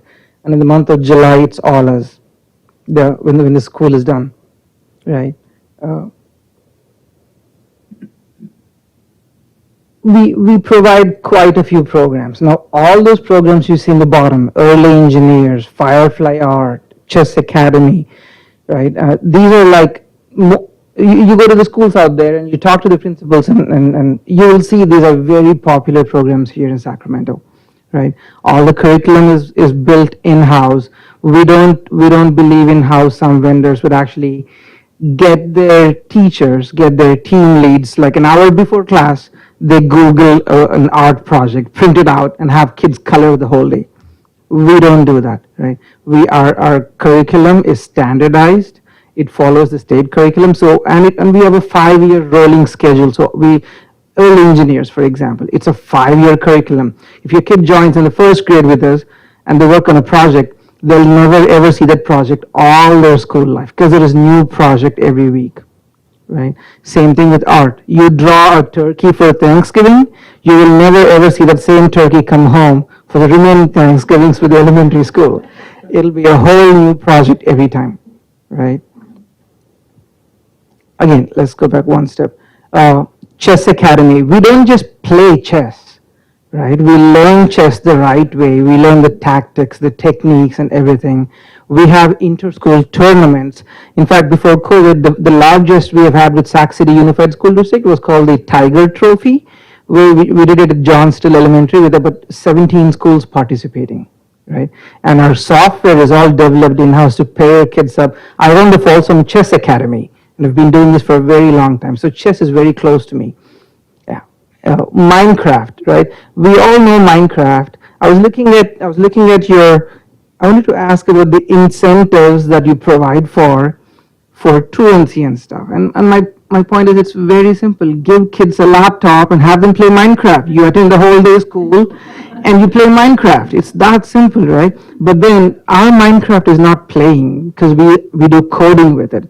So when Microsoft purchased Minecraft, they also created an educational component. It's education.minecraft.net, right? And that's what we use. So our Minecraft is not the regular Minecraft where you're destroying, building, no guns, right? Obviously, it's the education side. But kids don't know that. They think it's the same Minecraft. They see the same familiar stuff there, right? Now, we do podcasts for older grades. We do junior robotics. Go to the next one. Similar demographics. So my definition of similar demographics is very simple. You see that yellow square there, the yellow rectangle, that's Robla, right? And everything around it, you'll see that we have like Twin Rivers. You have Twin River, you're flanked on both sides by Twin Rivers, right? And somebody asked about how many schools do you teach in Natomas? Well, how many schools do we teach in Twin Rivers? I think all of them. How many schools do we teach in Natomas? I think all of them.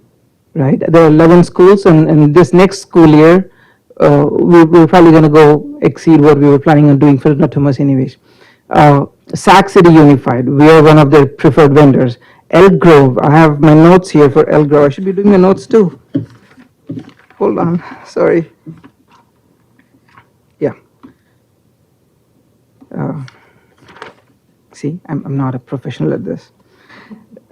So when COVID hit, when we had shelter in place and when everybody shut down, we were the only provider in Sacramento who evolved overnight, and we did online classes. So there were kids in classrooms even during shelter in place, if you know, right? And we were working with them using everything went online all of a sudden. Some districts we work with, right? And these are exactly the same demographics more or less, like what you say, Robla. I'm not talking about the Folsom Cordova, the El Dorado Hills, where you can't compare apples to apples. These are the schools that we teach at. These are the schools that I attended to when I was little. This is what I relate to. So these are the schools we have over there. Like the 9 schools in Folsom Cordova. I'm not talking of Empire Oaks Elementary, Russell Ranch Elementary, Mangini Ranch, the $85 million school, right? We're not talking those schools here. We're talking of the Title I schools in Rancho Cordova. Similar demographics like Robla. I gave you some examples over there.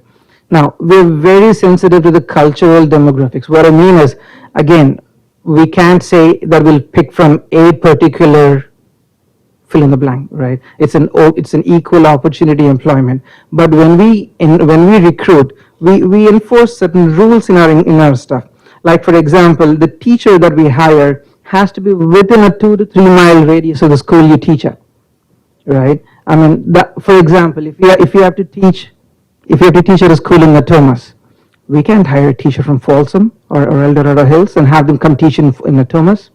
So our definition for local hire is very simple, hiring from the community, right? Our definition is you have to be in that neighborhood. You have your cell phones, whip up your browser now, go to Indeed and look at what the pay scales are. One of the questions I heard was, how do you retain employees? Simple, we pay the highest, right? It's very simple, it's a non-profit, we pay the highest. So stuff like that, we don't want to nickel and dime, and so that's what we've been doing for a very long time. It's very common for us to see employees from all the other companies come to us just because of that, right? Now there was this other question about local school partnerships. We've been in Sacramento for 18 plus years. We wouldn't survive if we wouldn't have a strong stake in CSU. Sac State, right? So in Sac State, we target all the majors where the students are going to teaching, and we have a program called the TTP, the Teacher Training Program. The idea there is that kids who come to us to become teachers in future will actually, it's like an internship to them, right? It's a paid internship. They're here not only for the job's sake, but they also get a letter of referral. The very last course where they do their outdoor work or field experience, we offer that to them, right? Now, you asked about the question about retention. Our turnover rate for the last school year was 18%, right? Now, it's a small school, it's a small company. We just serve Sacramento area, and we hire predominantly from majors so we hire from majors where the students want to go into teaching, but we also want to hire from the local community as well, right? And in both those cases, you come, like another example right now, Natomas, we have a summer camp going on. So far, and it's been 5 weeks, we've had 0 people quit on us, right? Now, yesterday, ratios is another thing. Mark today's date because yesterday, the number of kids who attended that camp was 145, 146. And the staff we had there was 15. So it's not 1:20 for us, right? We don't go by those ratios. We don't stick to the ratios. If there are fewer kids, we don't send teachers home, right? We want to have smaller ratios. As a general rule, we have camps all over Sacramento right now. And all our ratios are about 1:10, 1:12, 15, that ballpark. It's very rare that you'll see one teacher with 20 students. Regional partnerships. I was looking at regional partnerships and I was like, what do we write here? And every company I talk to, I'm like, how can I get them to help our students here? For example, I went to Davis. I'm a Davis graduate. I knocked on Davis and said, what can you give me so I can take back to my students, to my schools, that will guarantee that our scores would improve? And they took me to this program they had called the C-STEM, right? The UC Davis program has a C-STEM program. It's called cstem.ucdavis.edu. And right there, they have 2 programs. They have computer science with robotics and math with robotics. And it's UC program. It's to the standards. If a TK kid comes there, they have curriculum for a TK kid. If an 8th grader, 9th grader comes, they have curriculum for those grade levels. It's perfect, right? At Robertson Community Center, a few miles from here, right? You know where it is. We do our summer camps there for all the Twin River students, and it doesn't cost them anything. And this is during the intersession breaks. Parents drop off their kids at 8 a.m., pick them up at 5 p.m., and they're with us the whole time. And we are not daycare. We don't have, it's not like a pool where you drop the kids off and there's water and there's sun and there's them. We don't do that. It's all enrichment based. We also partner with Greater Sacramento Urban League. They have this new pilot program they call it Cal Kids. And here I'm trying to advocate for Cal Kids here too. So now you know what it is. I want to talk more about the cell later on, because I see that you guys have your own cell program, second step. We evaluated second step and we chose not to go with it. For the same reason that if you're learning math at school, you don't want to learn the same math in an after-school program. It should be different, right? So what we saw second step was very academically oriented, curriculum and this and that. And we wanted our cell to be more of a wholesome thing. So when we go in, I have an example that I wrote somewhere here. The example was, we have this class in our Thomas camp again, very recent example. The second graders are a rowdy bunch. Oh, I love them, right? They have so much energy. So what do? What we did was we said, let's do heartfulness meditation. So we sit down and we do positive affirmations. We speak good about what we think we want to achieve in that one class. And then we go into some deep breaths. We calm ourselves down and we move forward. This wholesomeness does not come with second step, which is more structured.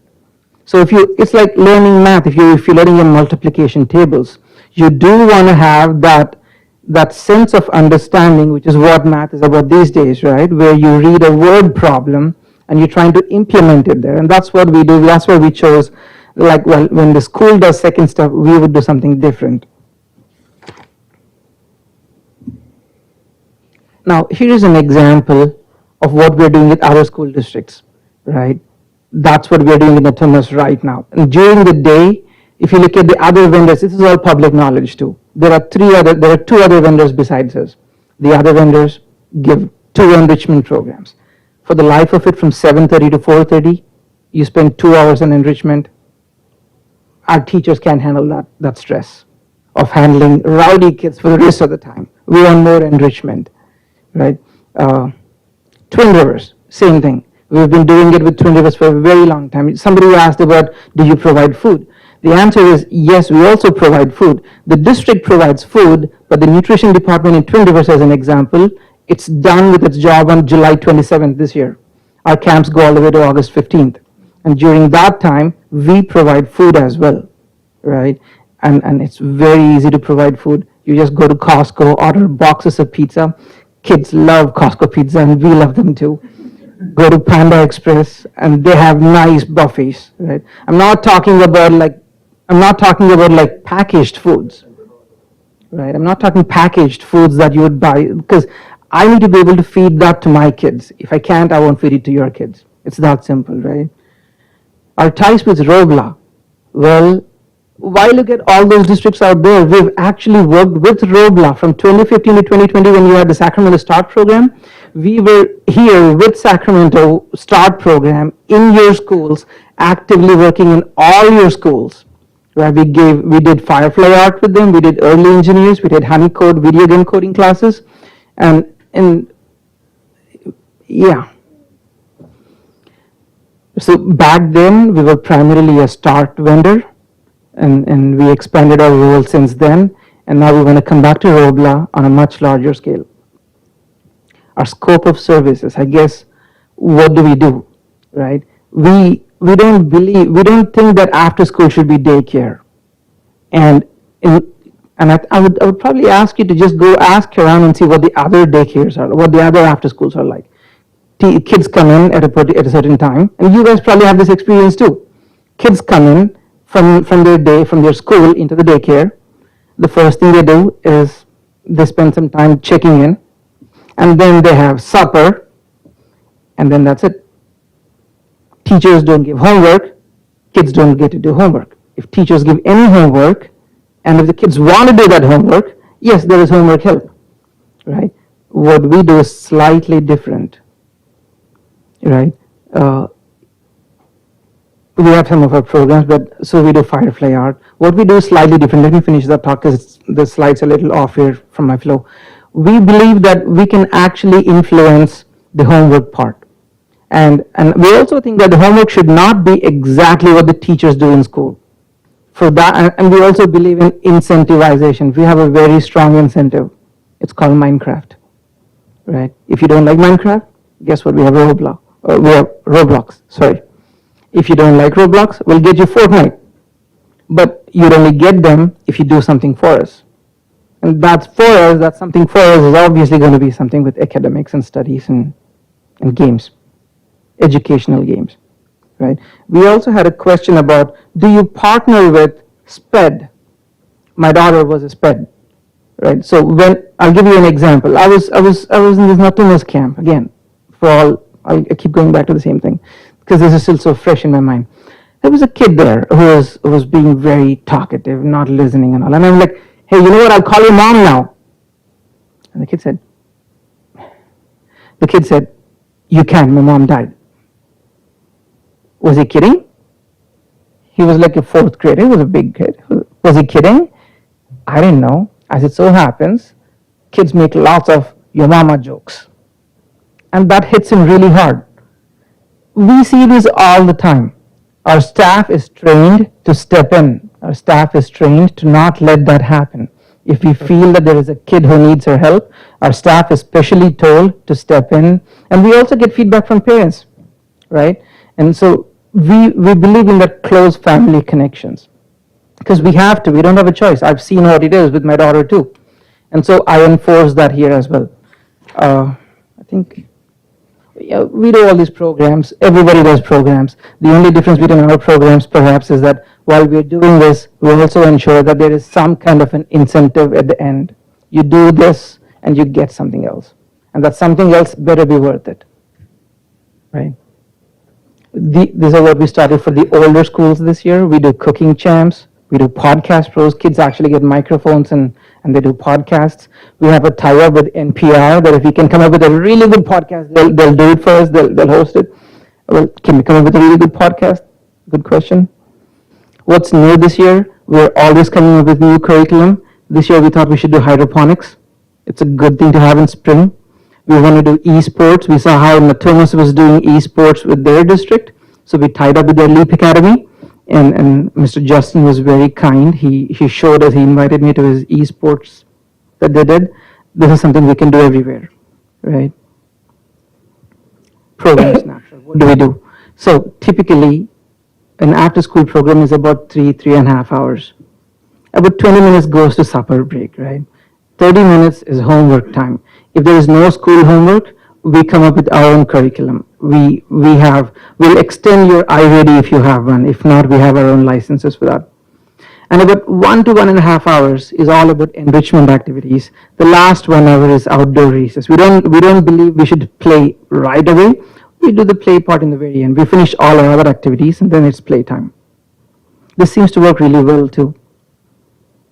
Our enrichment activities, we want to change them every trimester because you can't have the same enrichment activity for the whole year, right? And we believe that every day should be a different enrichment activity. And so it's more repetitive, it's more, kids would like it this way. They know that every Friday is going to be Minecraft day. They know that every Tuesday will be a boring chess day. But they know that, right? We give them that exact repetitiveness. All our curriculum is developed in-house. We're always scouting to see what the next one could be. And we poll the parents to ask if it's a good one. That's how the hydroponics came about. We believe that after school is an extension of the school and not daycare. I strongly believe that every kid has the ability to grow, to get decent scores, only if you have the opportunity there. And it should be interesting, right? I think together we can make a difference. Questions for me? Any questions, comments? How much of your program would you say is computer-based? Because you keep talking about Minecraft and Roblox. So on a typical day, how much would you say a student is spending online versus communicating with people? About 20%. So on a 5-day basis. Okay. On a 5-day basis, they do this computer stuff 1 day a week. Okay. When they do chess, it's computer free. When they do art, it's computer free. When they do cooking, computer free. So it's about 1 day a week. That That emphasis on computers was for the incentivization piece, that's it. So that was my concern, because I didn't know if you were serious or joking with some of how you were putting forth some of that information, and that was, you're Yeah. using those two programs primarily as incentives, but Correct. not every kid loves either of there are some kids, believe it or not, who are not interested in either. I know kids who would rather read all day than I let them do good. So if a kid comes back to you, well, I'm not interested, then what? Because those are the things you kept running. We first ask them what they like. If they want to have a reading time for themselves, all to themselves, like my daughter would, yeah, they'll get the reading time. That last part is for them as an incentive. Whatever gets them the most, whatever what's closer to them, right? And then you also, and again, I don't know if you were serious or joking, Mhm. referring to food. You, this might give me, I know the district provides, but outside of the district, you were mentioning other places. Were you joking or? I was serious there. So when the district provides food, the district provides food. In camps where we go beyond the district's availability, like in Twin Rivers right now, right? The nutrition department it closes its doors on July 27th, 26th or 27th. And after that, our camps go all the way to August 15th. And during that time, instead of having the parents do the food, we do the food. So just real quick going forward, what I really want to try and do is as we're going through each of the presentations, I'd like to have the board members ask questions, and that's I understand we're kind of loose here in terms of those, but I really want to make sure that we have that kind of back and forth, so we make sure that the board members get their questions, and then we'll ask the audience if you have any questions, and then that way we make sure that we're getting through things as quickly and expeditiously and organized as possible. Mr. Castillo, you had a question or comment? Clarify that our nutrition services department does not close for the whole program. I want to be clear. We provide all nutrition within the nutrition guidelines for the whole program. Yes, yes. Perfect. Thank you. That's very, very important. All right, any other questions or comments? I just want to thank all Yes. the parents who are in the audience for asking questions. Thank you for showing up tonight and joining us. So as overall, Your mic is off. I'm sorry. I just want to say your input is appreciated and valued, and thank you for being a part of this. Yes, most definitely. We do appreciate the questions. We do appreciate the comments and the input, and we encourage you to do so. Very much so. Any other questions or comments? Specifically about the CSTEM program.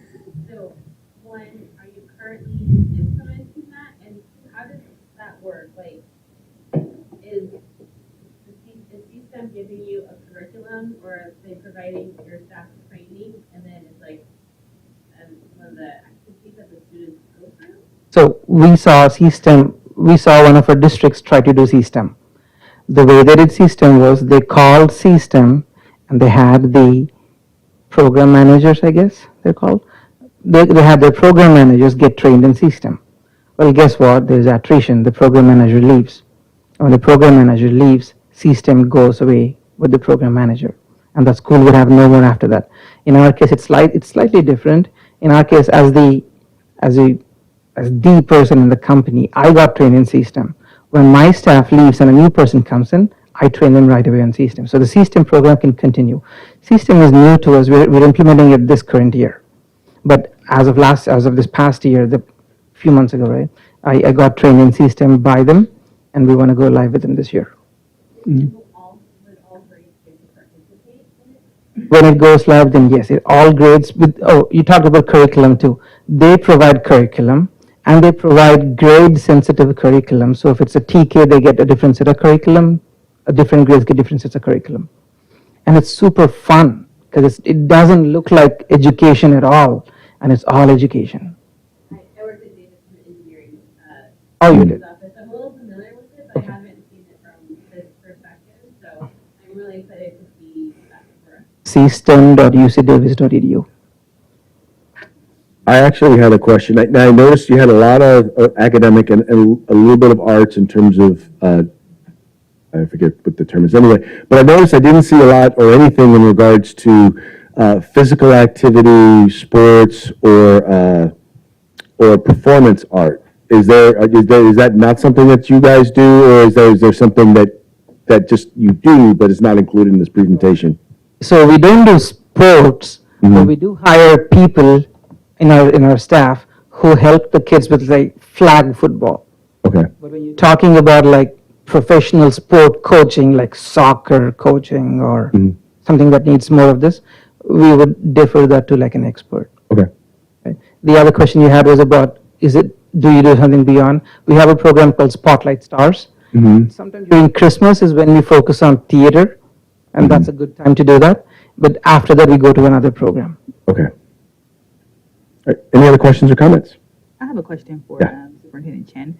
How much time was each person given for their presentation? About 7 to 10 minutes, 7 to 10 minutes. Okay. Okay. Any other questions or comments? All right. Thank you so much. Thank you. Our next presentation is from Edna.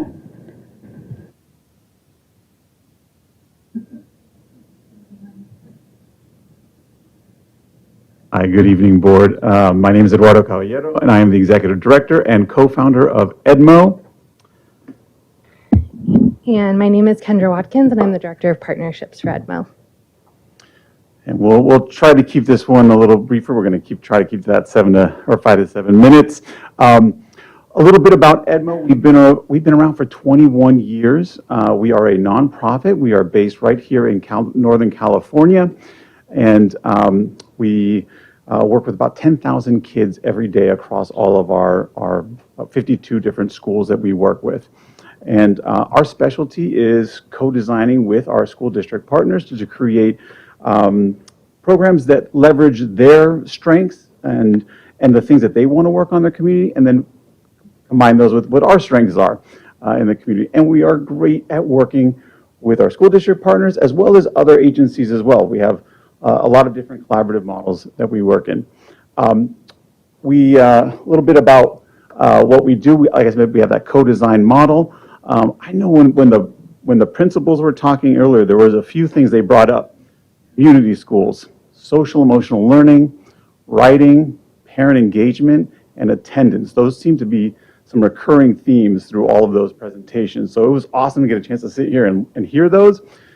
Those are all things that we partner with our principals and our school districts to help them move the needle in all of those different areas. I'll actually mention, one of our board members on our governing board of the nonprofit actually wrote the book on community schools before it was even called community schools. Dr. Raymond Isola, and he's a fantastic resource both for our organization and for our district and community partners. With social emotional learning, we actually partnered with the UC Berkeley Greater Good Science Center and designed our social emotional learning framework that's also culturally relevant. But even though we have that in-house and it's a fantastic tool, we also work with our partners. If you have an SEL framework that you want to use and incorporate it into the after-school program, that's great. We're actually okay with continuity between the school day and the after-school program.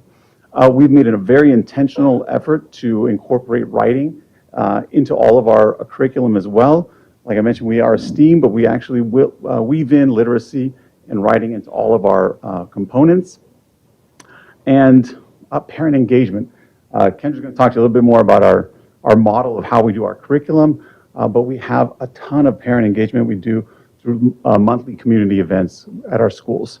And lastly, attendance. We've seen from our partners that kids who are in our programs actually have better attendance than those who are not in the expanded learning programs that we're in. So we've seen some great success there. I will lastly mention some things that kind of stand out about us.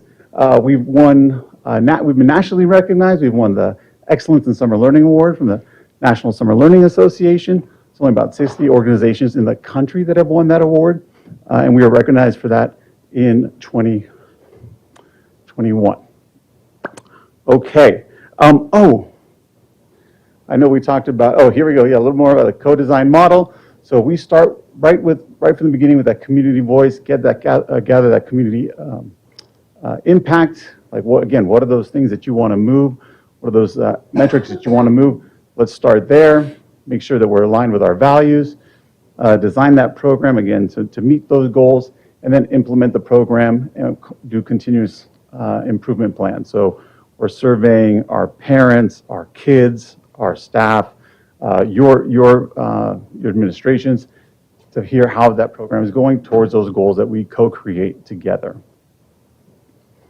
Local partnerships, we've been working in the Sacramento area for 10 years, and here's are some of the different locations where we've been at. We also, the closest one is the Growth Public Schools. We welcome you to come by and see some of the programs. It's a fantastic example of collaboration between the principal and an after-school program. A lot of alignment there between our programs and the school day. Our community data and demographics, like I mentioned, we have about 10,000 kids that we serve currently, and this is our student demographics, very similar to the Robla school demographics. And because we hire in the local community, like we all do here, our staff demographics mirror a lot of our student population. And then a little bit about our partnerships. Like I mentioned, those 10,000 kids, over 50 partner schools. I will mention on the staff too, because I know that's come up a lot. We have such an intentional approach to our staff with recruiting, with hiring and retention. Our retention rate, believe it or not, 94% from the 2023-24 school year to the 2024-25 school year.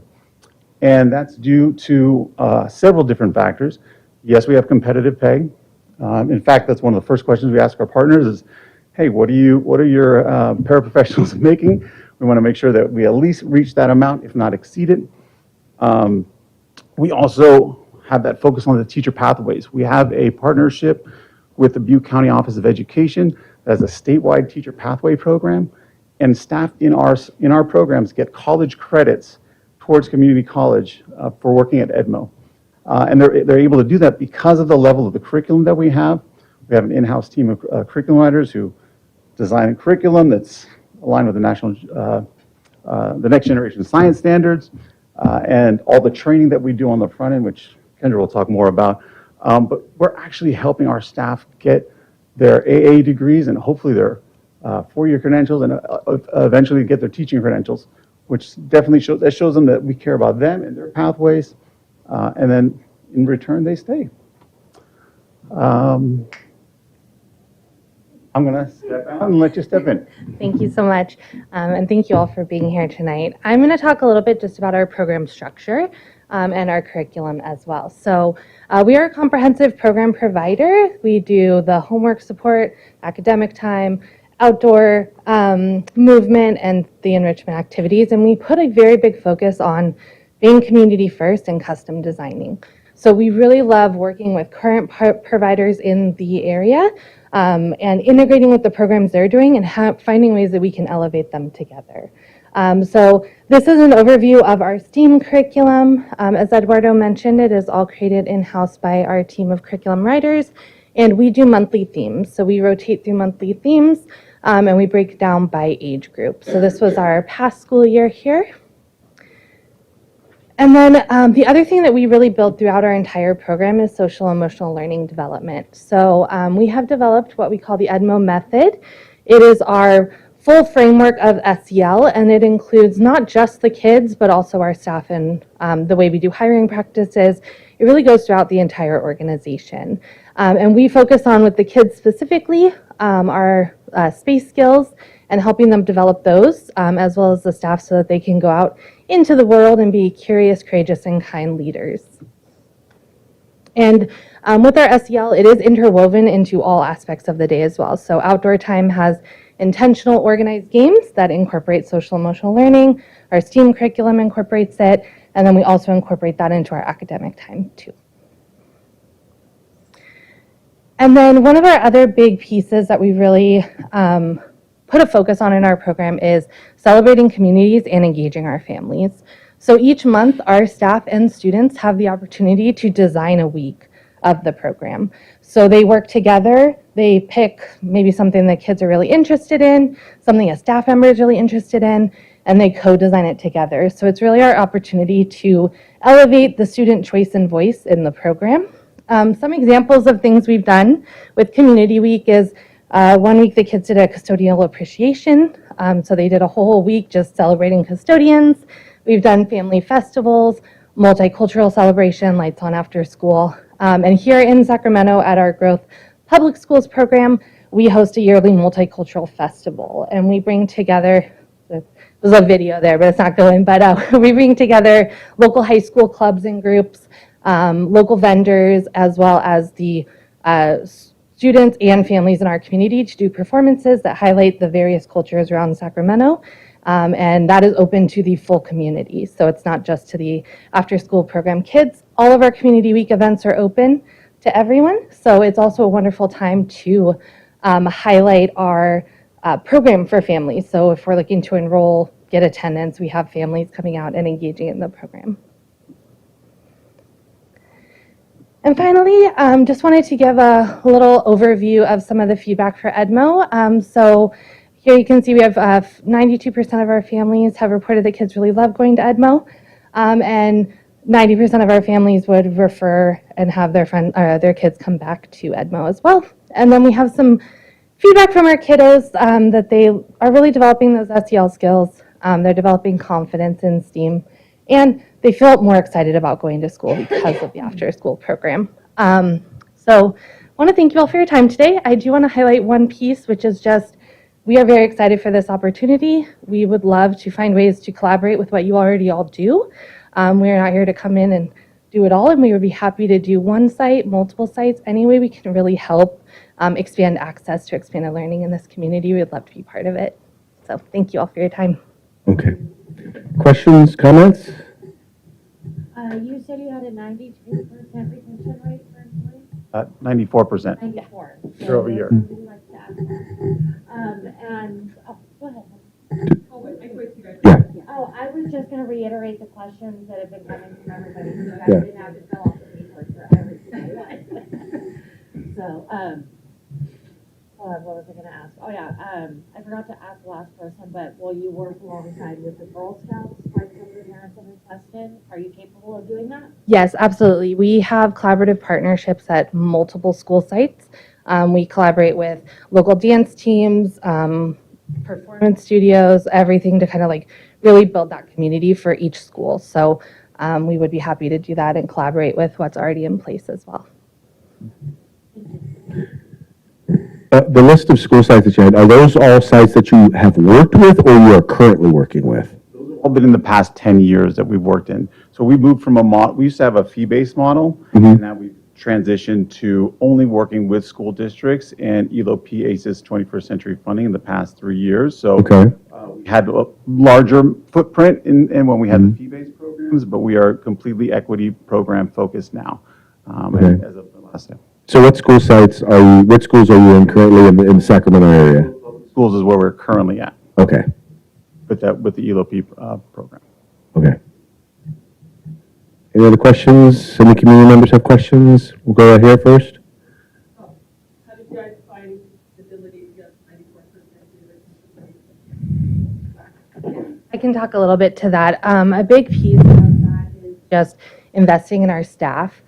So our staff receive monthly professional development and curriculum training. So we train them on a month-to-month basis to deliver the next round of curriculum. And we have gotten a lot of feedback from staff that that support helps them stay because they don't get as frustrated, overwhelmed. They're really having a team that supports them throughout the whole process. And then as Eduardo mentioned, on competitive pay, we also have a pay scale that pays people for their skill set. So we really focus on hiring bilingual staff, and we pay more if you are bilingual. So you also get those skill development pieces are rewarded in their actual compensation. Also, there's a very clear professional development track within EDMO. So if you start as an instructor, you know that you can grow into an assistant site director. Then you can grow into the site director. Then you can grow into the senior program manager who oversees their site plus a couple other sites. And then you can grow into the area program manager. So there's a very clear career path too for those who want to stay in expanded learning. You can see your growth within the organization. And then for those who want to pursue other careers, we're going to support you in your education towards whatever that might be. And getting a teaching credential takes years. So lot of folks will stay with us, and they're getting those credits, and they're getting paid opportunities to do those teacher pathways as well. Okay. Yes, ma'am. I noticed that SEL, so your in-house curriculum development, they work with your SEL program, unlike some other programs where they bring in programs from others, you guys develop the program. Yes, that's right. We worked with the UC Berkeley Greater Good Science Center. Their education director, Vicki Zakrowski, actually worked with us for several years to develop the framework. And then we actually have an in-house culture manager who also supports our staff as well, if you want to talk. Yeah, and the other piece here too is we collaborate with the school day to have that continuity. So for Growth Public Schools here, we have our framework and they have their own. So we actually sat down with them and created one that worked together. So kids weren't having completely two different experiences in the school day and then the after school space.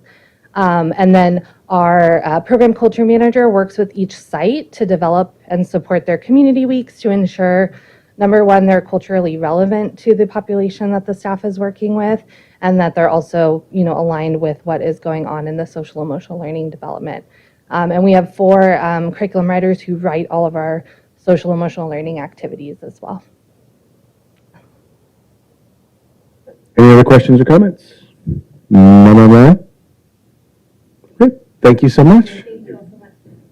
Thank you. Our next vendor is Stay After School.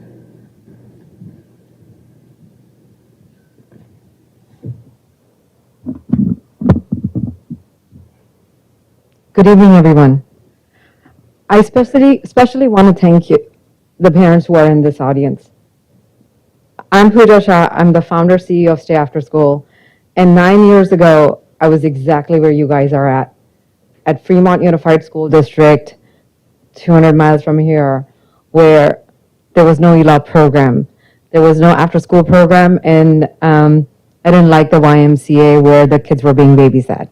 Just going to be honest. Nothing against them, everybody involved. But I can appreciate and understand why these families are here and why Dr. Chen and Roman wanted us vendors to come. Ramon, I made that mistake before, wanted us to come and present to this community because there's a big change in how things are about to happen, and we want to assure that collectively we want to work with your students, your families, and answer questions because this is about you and not about any of us over here. So I just want to address that, and I will only take 5 minutes, I promise. Stay After School provides year-round learning opportunities. Beyond regular school day, we focus on academics, social, emotional, and physical needs, and preparing students for college, career, and life. Our difference, we've moved beyond the traditional supervision and transformed after-school hours into a meaningful learning experience. I'm the founder. I started the company in 2016, and we have reached over 100,000 students since we started 9 years ago. And we provide everything that the school has ever asked for.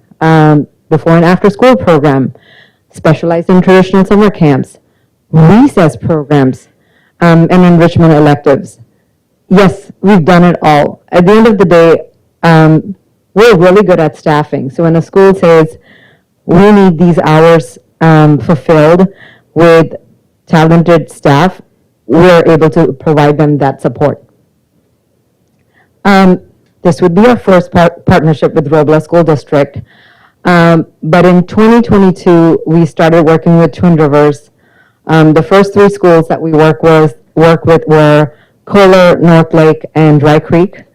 And then as we did well in the subsequent year, we added 8 more schools in the school district, and now we're at year 3. So we know Twin Rivers. We will learn Robla, but we understand the demographics being within the 15-mile radius of the school district.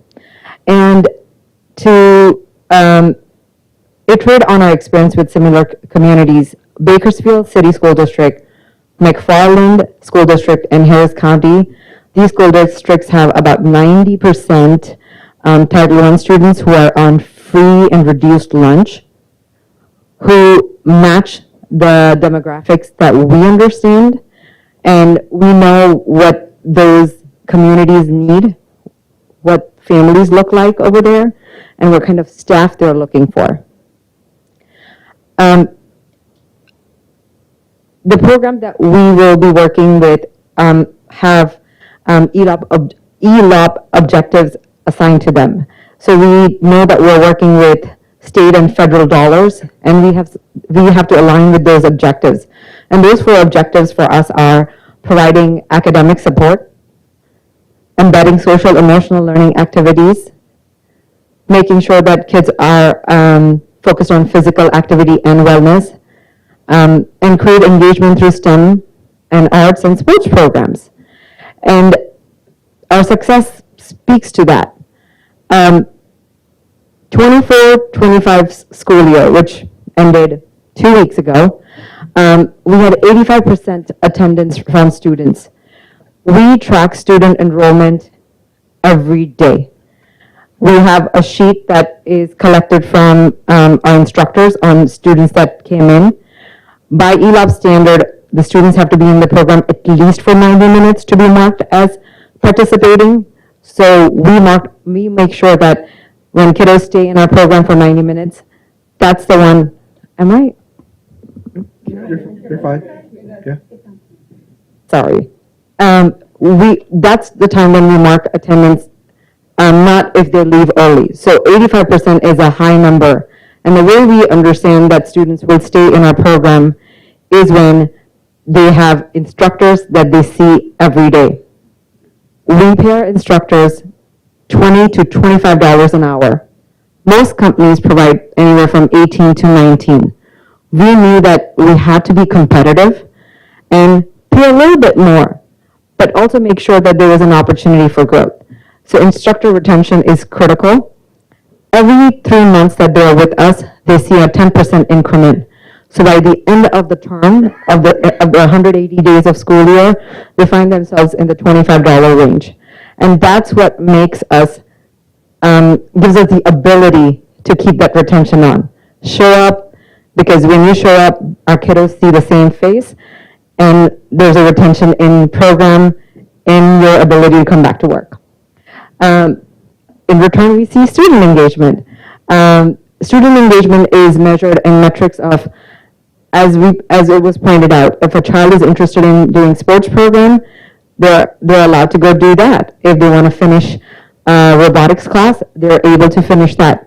We collect those student engagement reports based on which activity the student was involved in, and did they finish and stay till the end of the class. And of course, compliance and safety. I know we can all agree that background checks, mandated training, CPR training is critical for every person that shows up to work in the space, and we are fully compliant. In fact, with Alhambra School District, we have background check done by our company and the school district, because that's how they mandated it. So they get to see the same report as we do. So that was very unique and also critical for the school district to know the instructors who are coming in were met the same standard. 2 case studies, and we'll wrap up. As I mentioned, we started in 22-23 with 3 schools. We did well, so Twin Rivers awarded additional 7 schools, and then we grew to 11 schools. So overall, we have serviced over 1,300 students. We hire local. We use a company called Handshake that allows us to connect with Handshake and Edjoin that allows us to connect with teachers who have 48 hours of credentials already done. That's how we post our jobs. And then they are allowed to come and interview with us. We have programs where teachers are already in school districts. For example, at Bakersfield, all the staff that we've hired came from the school district themselves. So we focus on hiring local. In the Sacramento area, we have about 400 instructors on our platform. About 38 of them are employed full-time, but we have a vast pool for substitutes. When call-outs happen, when people are no-show, we have to deploy those substitutes, so we keep a rather large pool in every community that we work with. Every teacher is trained on SEL, STEM, and they meet the ELAP standards. They have to make sure that the kids are engaged, that they are finishing the activity, and they understand the ELAP objectives of the school district and the company. Every staff goes through 40 hours of professional development, and we make sure that we track those on our end. McFarland is another example of 90+% students who are Title I. This is a great example where the school district had Piper computers, not the same as the Boys and the Girl Scout, but they wanted a specialized camp where they would use the computers that the school district had bought, and they asked us to build real-time computers with the students over winter break, and the students loved it. So this is a great example of a collaboration where the school district will tell us, here's what we have, can we bring those activities on, be dance or Piper computers. So this just shows that we work very close with the school district to make sure that their community gets what they want, and we're able to serve that. That's it. Thank you. Questions or comments? Any community questions? Hearing none, thank you so much. Thank you. And our final presentation, Alevo.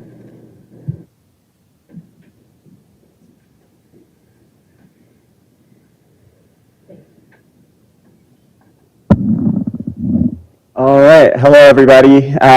Thank you, Superintendent Chen. Thank you, board members, and thank you for the community members as well who have joined us here today, both in person and watching online. My name is Chris Kay. I'm the Director of District Partnerships here at Alevo, joined by Elaine Mua as well. She's on our operations team here that helps oversee the success of our programs that we roll out and implement. So let's see here. First, I just want to acknowledge, we've had a lot of great presentations here, a lot of great vendors and partners. I also know that there's a very long-standing partnership with the current main provider here at the district, and we've actually been fortunate enough to partner with them as well here in Robla School District, so I'll be touching a little bit about that. But yeah, hopefully today I'll be able to give you some insights into our organization and ultimately give you some confidence that, with change, that, by partnering with Alevo, that your community and your students are in very good hands. So the stat that I really want to focus on here is 137,000 students that we serve each year. We focus solely here in California as well, so we are not a national provider. We really lean into, our area of specialization, which is providing really good programming for districts in California. To me, that number, 137,000 students, that's not just a stat on a page test. That's 137,000 individual students with unique needs that we are able to adapt to and be able to support. If any of you had the opportunity to go to the Boost conference, it's the largest conference in the expanded learning space. We were able to host several workshops, 3-hour workshops focused on supporting students with special needs in expanded learning. I know that was a question that had been asked. So we're really proud of that. Related to that, I did want to read one quote, specifically what's bolded there in red, that Alevo engages students of all backgrounds, creating an inclusive environment that promotes teamwork, confidence, and leadership skills. That comes from one of our partner districts up north in Yuba City Unified. So as I alluded to, we've been partnering with Robla School District through a partnership with START. This year we've provided programming at all 5 elementary schools. Primarily we've been providing our supplemental enrichment, we call it EQ. That's essentially SEL-infused physical activities. We also had the opportunity to partner with the district during spring intersession, where we provided our sports programming. Specifically, that included tennis and golf. So I'll touch on this in just a little bit. We really have a super strong sports curriculum. We provide all of the gear, all of the equipment, and we're able to provide your common sports like soccer and basketball, all the way to some more niche sports like tennis, golf, pickleball, and so on. I'm going to skip over a few slides for the sake of time. I wanted to touch on a few of our regional partnerships. We have a very long-standing and strong partnership with Twin Rivers Unified. We currently support 21 of their schools. We are their largest after-school sports provider. We do a lot of support throughout the year, and one thing that we like to highlight is Saturday sports tournaments. We do a lot of culminating events where we bring the community together, board members, and really get everyone out there. We know that competitive sports can be very costly for families, and so we're really proud of our ability to be able to provide that within the after-school expanded learning space for schools. We also have a partnership with a few schools in Sacramento City, where we provide supplemental enrichment, and looking into next year, we have a few partnerships where we'll be providing some full-service partnerships as well. To that end, we are really flexible, as it sounds like some of the other vendors and partners here are as well, in terms of how we support the district. Currently we are providing supplemental enrichment to all 5 elementary schools, but we are also, we have the ability to provide full service programs where we help out with things from, manage enrollment and attendance, provide snack distribution. I know that's been a question that's come up a few times. We can take on all of the marketing efforts required to really bring in the community and drive enrollment, family engagement, and ultimately compliance support as well for any reporting needs that you might have. And we're able to partner with other vendors as well, as we're currently doing with START. So I want to touch on just some quick bullet points of some of the enrichment that we provide. Our curriculum is all WASC accredited. I'll be touching on that a little bit more in a few more slides from now, but we have a really strong partnership with LEGO as part of our STEM curriculum. We have a really robust visual and performing arts curriculum as well, ranging from dance to music, theater, visual arts. We support with academics. I know, academic achievement is a huge priority, of course, of the district.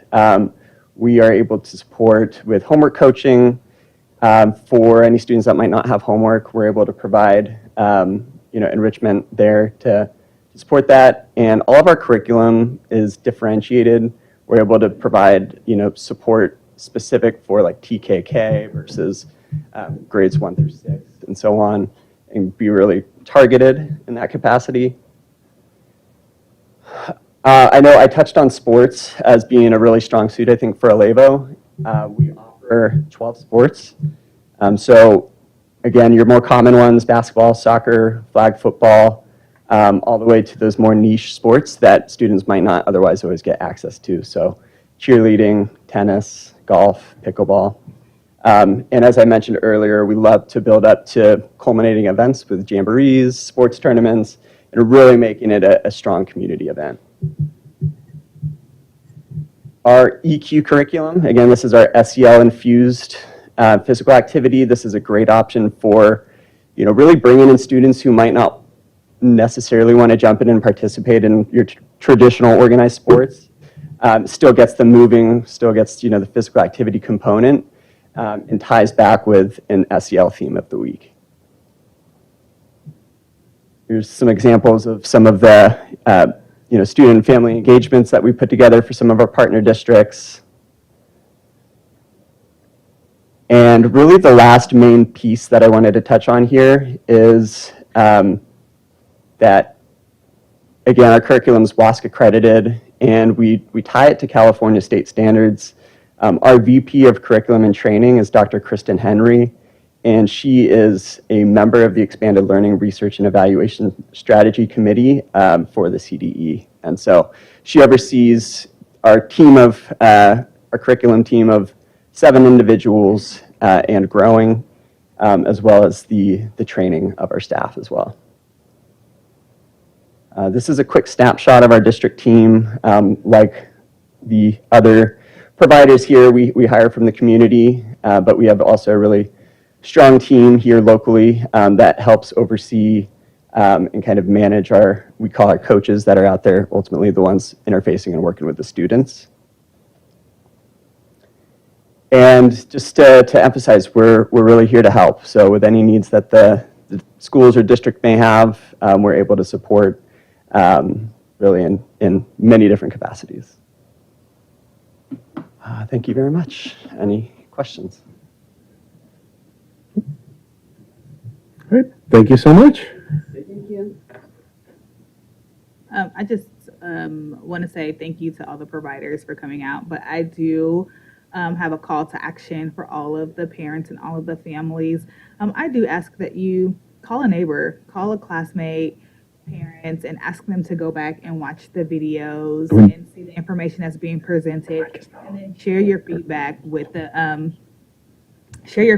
superintendent and with her staff. Your voices do matter in this space, and so my plea to you, my call to action is that I know the presentations are really long, but if you call a friend, text a classmate, and just encourage people to see what feels good to them. You're all parents. I have a parent spidey sense, and we've heard some really great things today, but we heard some things that might not make you feel so great.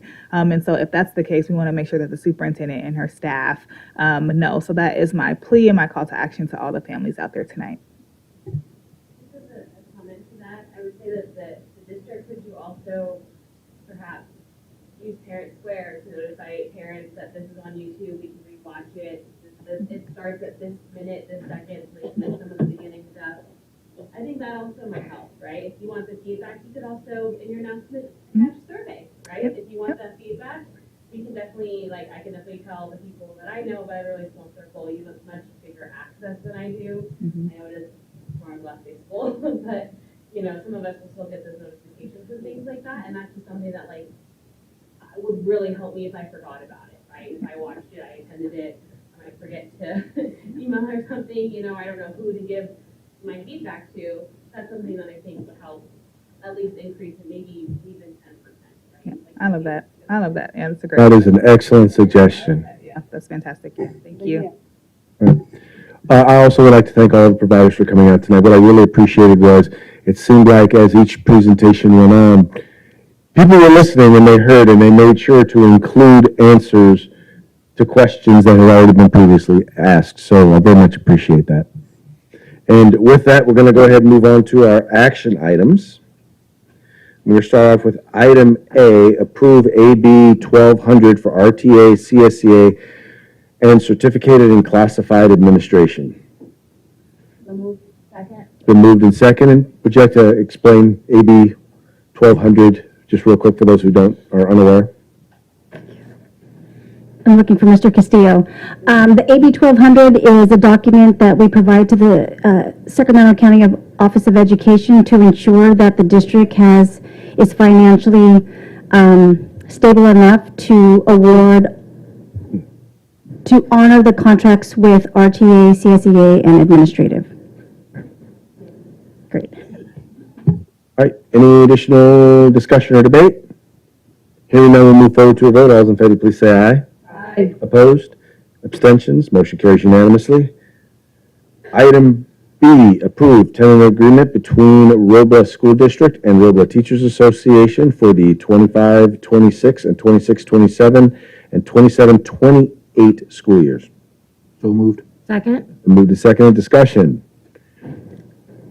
I think I'd just like to say that I very much appreciate the folks at RTA. I know that CTA regionally especially has really been pushing a lot of their member groups to ask for a lot and ask for what I think many districts would agree is probably unreasonable.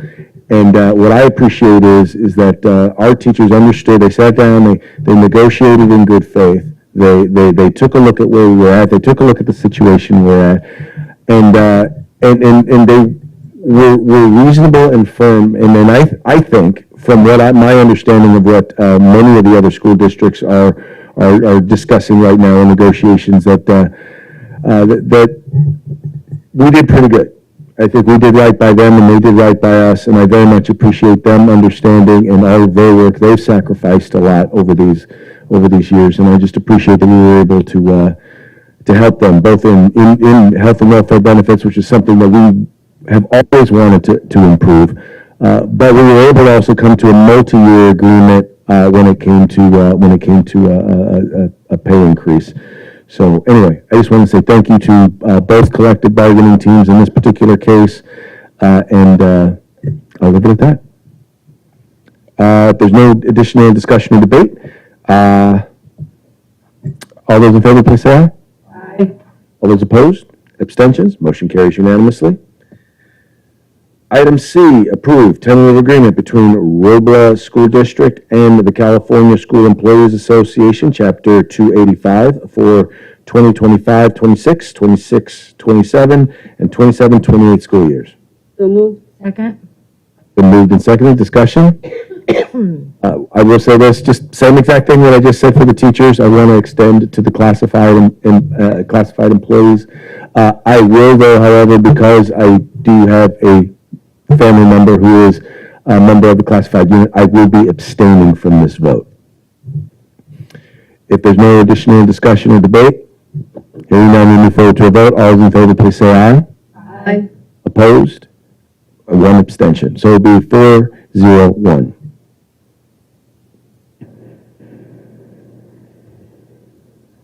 All right, item D, approve 25-26 student calendar. So moved. Second. It's been moved and seconded. Is there anything in particular of note that we need to? Yes, I just want to emphasize that our spring break falls in alignment with Easter holiday. That's a good one. Any additional discussion or debate? Hearing none, we move forward to a vote. All those in favor, please say aye. Aye. Opposed? Abstentions? Motion carries unanimously. Item E, approve loan restructure request for New Hope Charter School on district temporary portables. So moved. Second. It's been moved and seconded. Discussion? Anything to discuss on this one? Any discussion or debate? If I can just say, we are proposing to, I'm sorry, I'm on the wrong one. I apologize. Okay. I'll just say this, and we very much appreciate our partnership with New Hope Charter Schools, and we look forward to that relationship continuing. It's important as we consider this that we make sure. Basically, what we've got to have is we've got to make sure that whatever we do going forward, we've got to make sure that both our requirements in this agreement are fulfilled and New Hope Charter's requirements in this are being filled. And I'm hoping, at least in regards to the payments, that it's done at a better rate than it's been done in the past. Okay. Any additional discussion or debate? Well said. Hearing none, we move forward to a vote. All in favor, please say aye.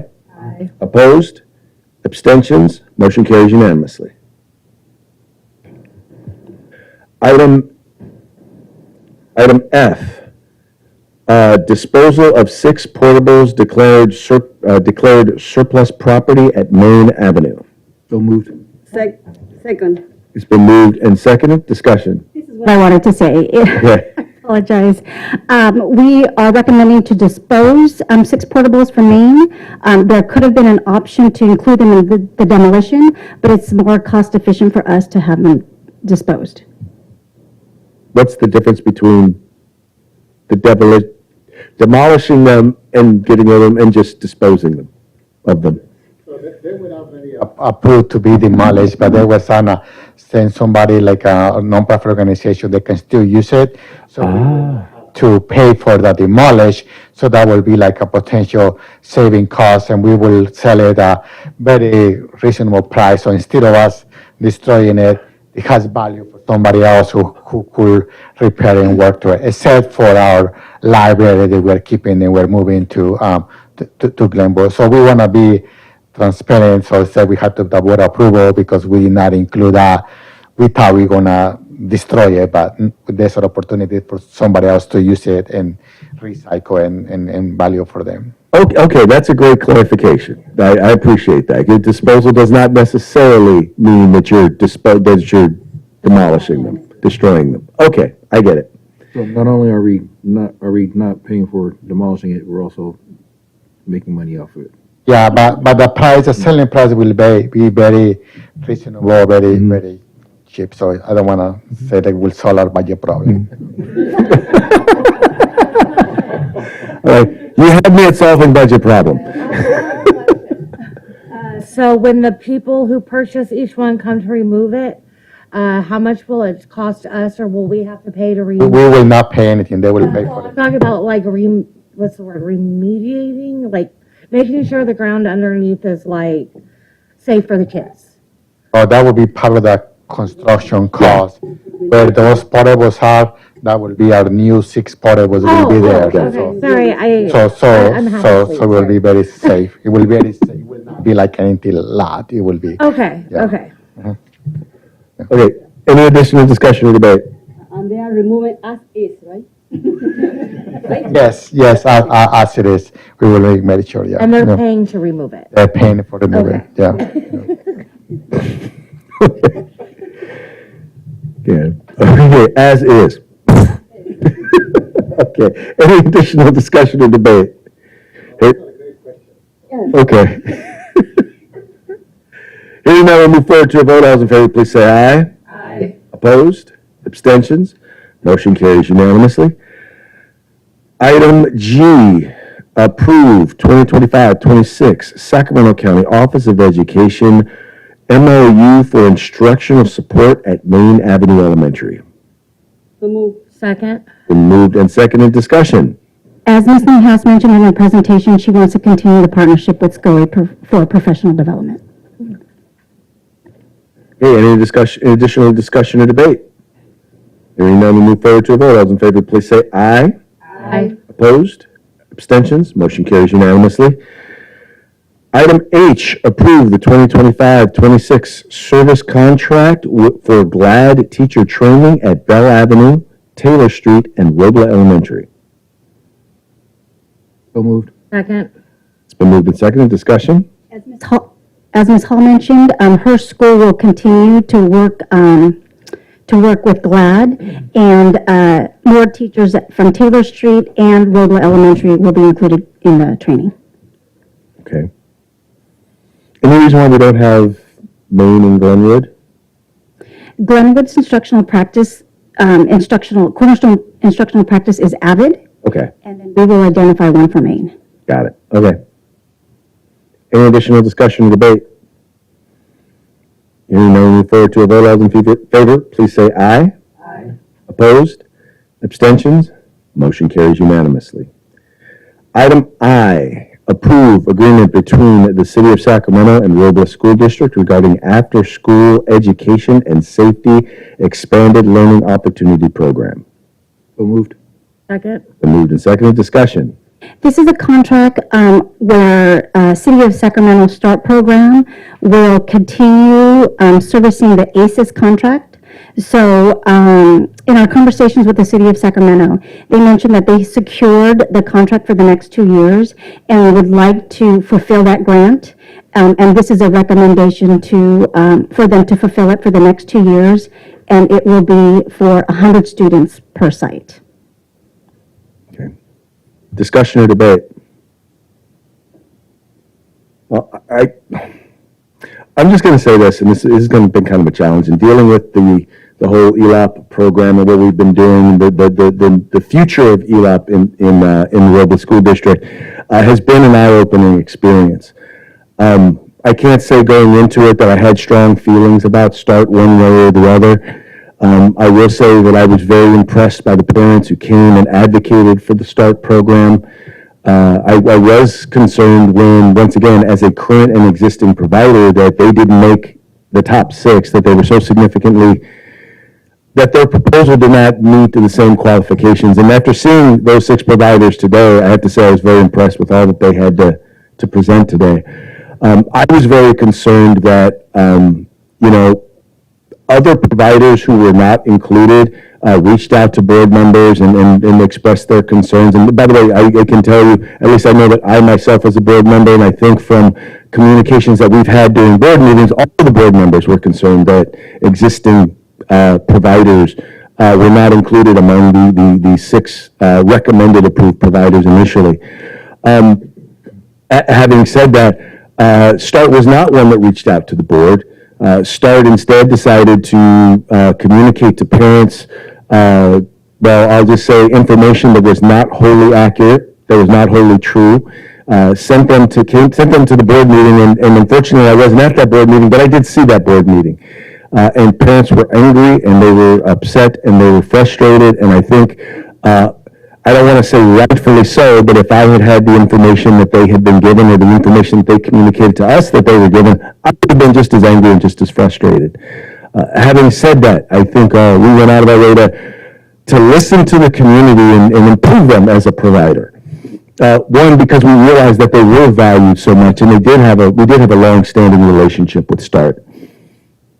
Then you add to that the fact that at a later meeting, START, and the parents come to us and they say, well, we heard, and we had already communicated this, that basically START had said, well, if we don't have a contract going into next year, we're not going to provide summer school, so there's not going to be any summer school. This was, once again, information that was given to the community, given to parents by START,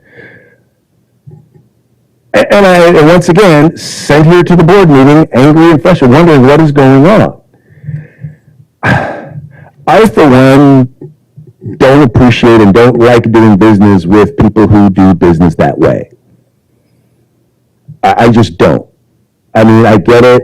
There's a degree of politics to all of the stuff that we do, but there's a way in which you go about conducting business, and this is not it. I have expressed that to both of the city council members who represent this district, and anyone over at the city who will listen. I have made it a point to let them know that I'm very angry and I'm very frustrated about that.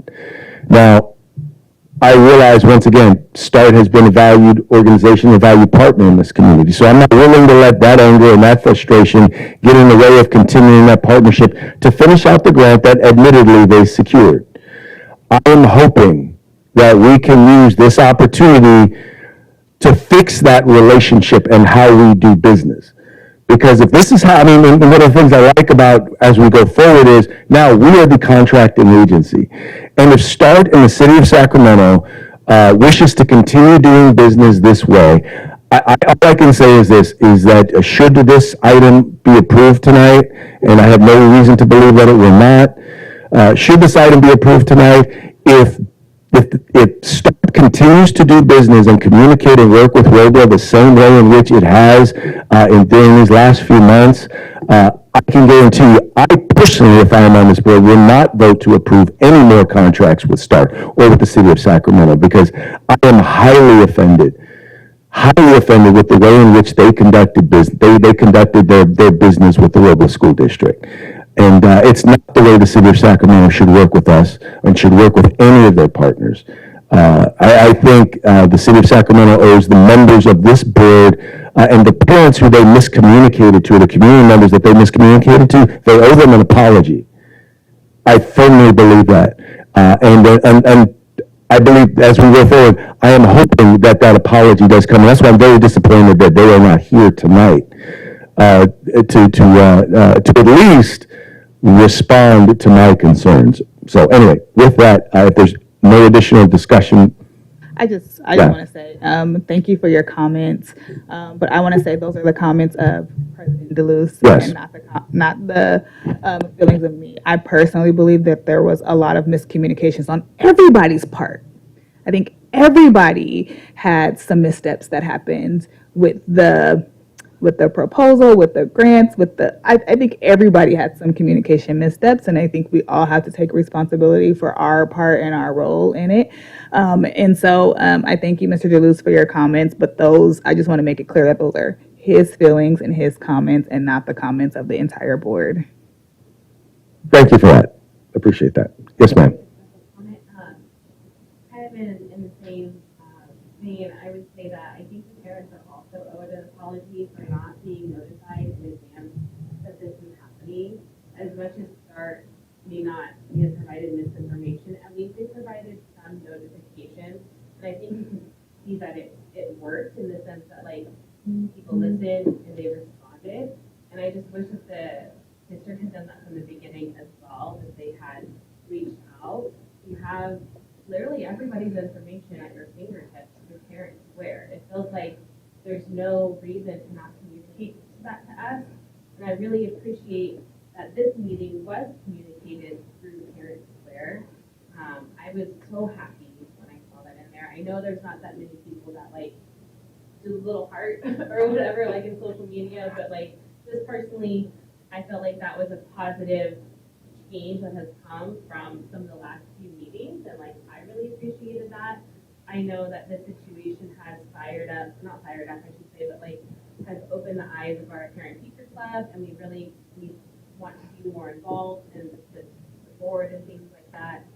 And but I do want to reiterate that there was more communication from START about what's been going on than from the district and the board. And so, that's also really frustrating as a parent. And it's hard to make us feel satisfied, when, to some extent, we don't have to send our kids to their school, right? We could move, we could transfer them, we could request these things. Our students don't always have to be here. They don't have to go to START and things like that. To some extent, I'm a parent that has the privilege that I can make arrangements to not have my students START.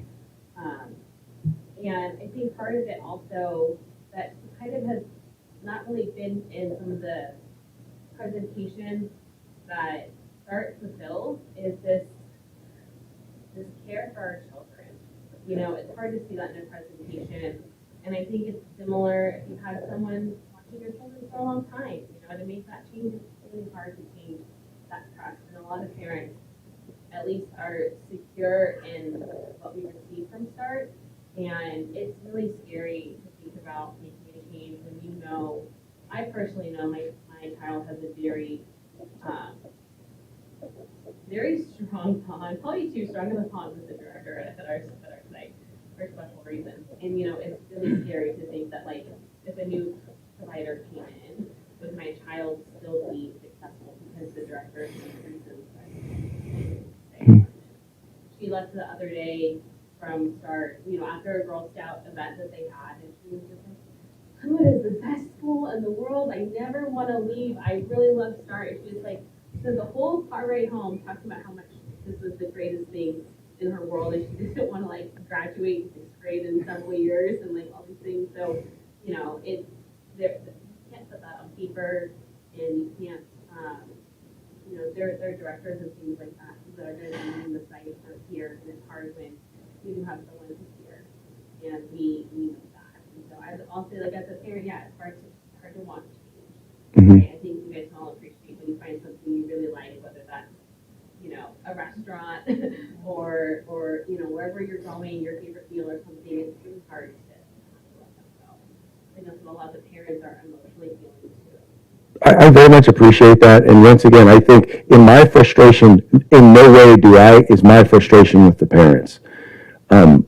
It is because, once again, when you provide misinformation, and like I said, there were people who came in, they were very, very aggressive and not very positive towards board members who actually are strong advocates for START. And, the parents didn't know. Came as if they were told like, well, this is just going to be done. And that was very frustrating. And then on top of all that, after all of that, well, we're not going to provide summer school if we don't have a contract for next year. That's extortion. I mean, I want to say it's extortion. It's not, but it feels like that. That's not how I want to choose to do business with anybody. And that may not be how they intended it. I wholly acknowledge that may not be the case, but I think we need to be, I think our relationship needs a restart, a refresh, whatever you want. And I want to see this, if this item is approved, I want to see this as an opportunity for that restart and the rebuilding of that relationship and that trust between the Robla School District, between the board, and with START, in particular, the administrators, because most of the staff and the site staff have been phenomenal. We have no issues, no concerns. So I just wanted to express that. No, in no way is my frustration with the parents who came. In fact, I'm very happy and I'm very proud because most of the folks who came were that, yes, they were angry, yes, they were frustrated, but they were professional, they were passionate advocates for their children, and the sort of parents that I know are going to fight for their kids and have kids that are going to have an opportunity at success. So thank you for saying that, by the way. Okay. And, I want to show a little appreciation for my fellow board members for feeling comfortable enough to express their opinions and thoughts, because that's not always the easiest thing to do. And I want to really thank the parents. I want to reiterate what Trustee Deuce just said about the parents and their contributions, because we rarely get parents coming to our meetings, and they did come, and they, like Craig said, they were professional and they were passionate, and we really appreciate that. This was definitely a learning curve, and we have a lot to use to go forth. I really enjoy being on this board. We don't always get everything right, but we try. We try really hard. We're passionate people, and I know that we would have, if given the opportunity, arrived at a very similar point where we are, and still provided the best service for our kids. So I just want to show appreciation to our parents for coming out and contributing the way they did, especially based on the information that they had. And I hope that we continue to see them. Yeah, I'm going to leave it at that. Thank you. Any additional discussion or debate? Hearing none, we move forward to a vote. All in favor, please say aye. Aye. Opposed? Abstentions? Motion carries unanimously. Section 6, board member requests for future agenda items or reports. Trustee Devine. So I would like to get an update from all of our after-school programs, even if it's just a piece of paper on like what they've been doing, their progress, any new ideas they have, like once a year. It doesn't have to be a presentation, just something given to the board. It would be great if it was a presentation, but we don't really know exactly what's going on in the after-school programs because those are separate companies or entities. So I think that we should be aware of what's going on there as well. If I could just make a quick comment that we usually do a presentation in the beginning of the year. So it summarizes the summer. That summarizes the previous year. But we can do it beforehand, during the school year. It seems like those ones just cover summer school though, not the whole program. Am I remembering correctly? Does it seem to just be about summer school? Board members? I recall presentations that summarize summer and the academic year. I don't remember the academic part. Yeah, I just remember summer school. I remember them covering both. Oh, do you? Okay. Maybe I'm just forgetting. Yeah, no, it's okay. It's okay. Yeah. Just so that way we know what's going on. Yeah. Trustee Cardano. I know I'm not. Okay. Trustee Hamilton Starks. Just a reminder to put the notification in Parent Square. I think that'd be really great for the families to go in and watch the video. And if there's time to create a little survey, that would be helpful too. Second that. Third that. Trustee Barnes. And just a reminder that we have a wonderful reports section that includes RTA and CSEA, and it's there for a reason, and we would love to hear from them. And yeah. I like that. Good point. And once again, a reminder, if you have not already done so, please reach out to Mr. Raven. We need volunteers for the fireworks booth. Once again, you get to dictate where the money goes, down to the classroom where the money goes, so that you help earn that day. So anyway, so I encourage that. And with that, this meeting is adjourned.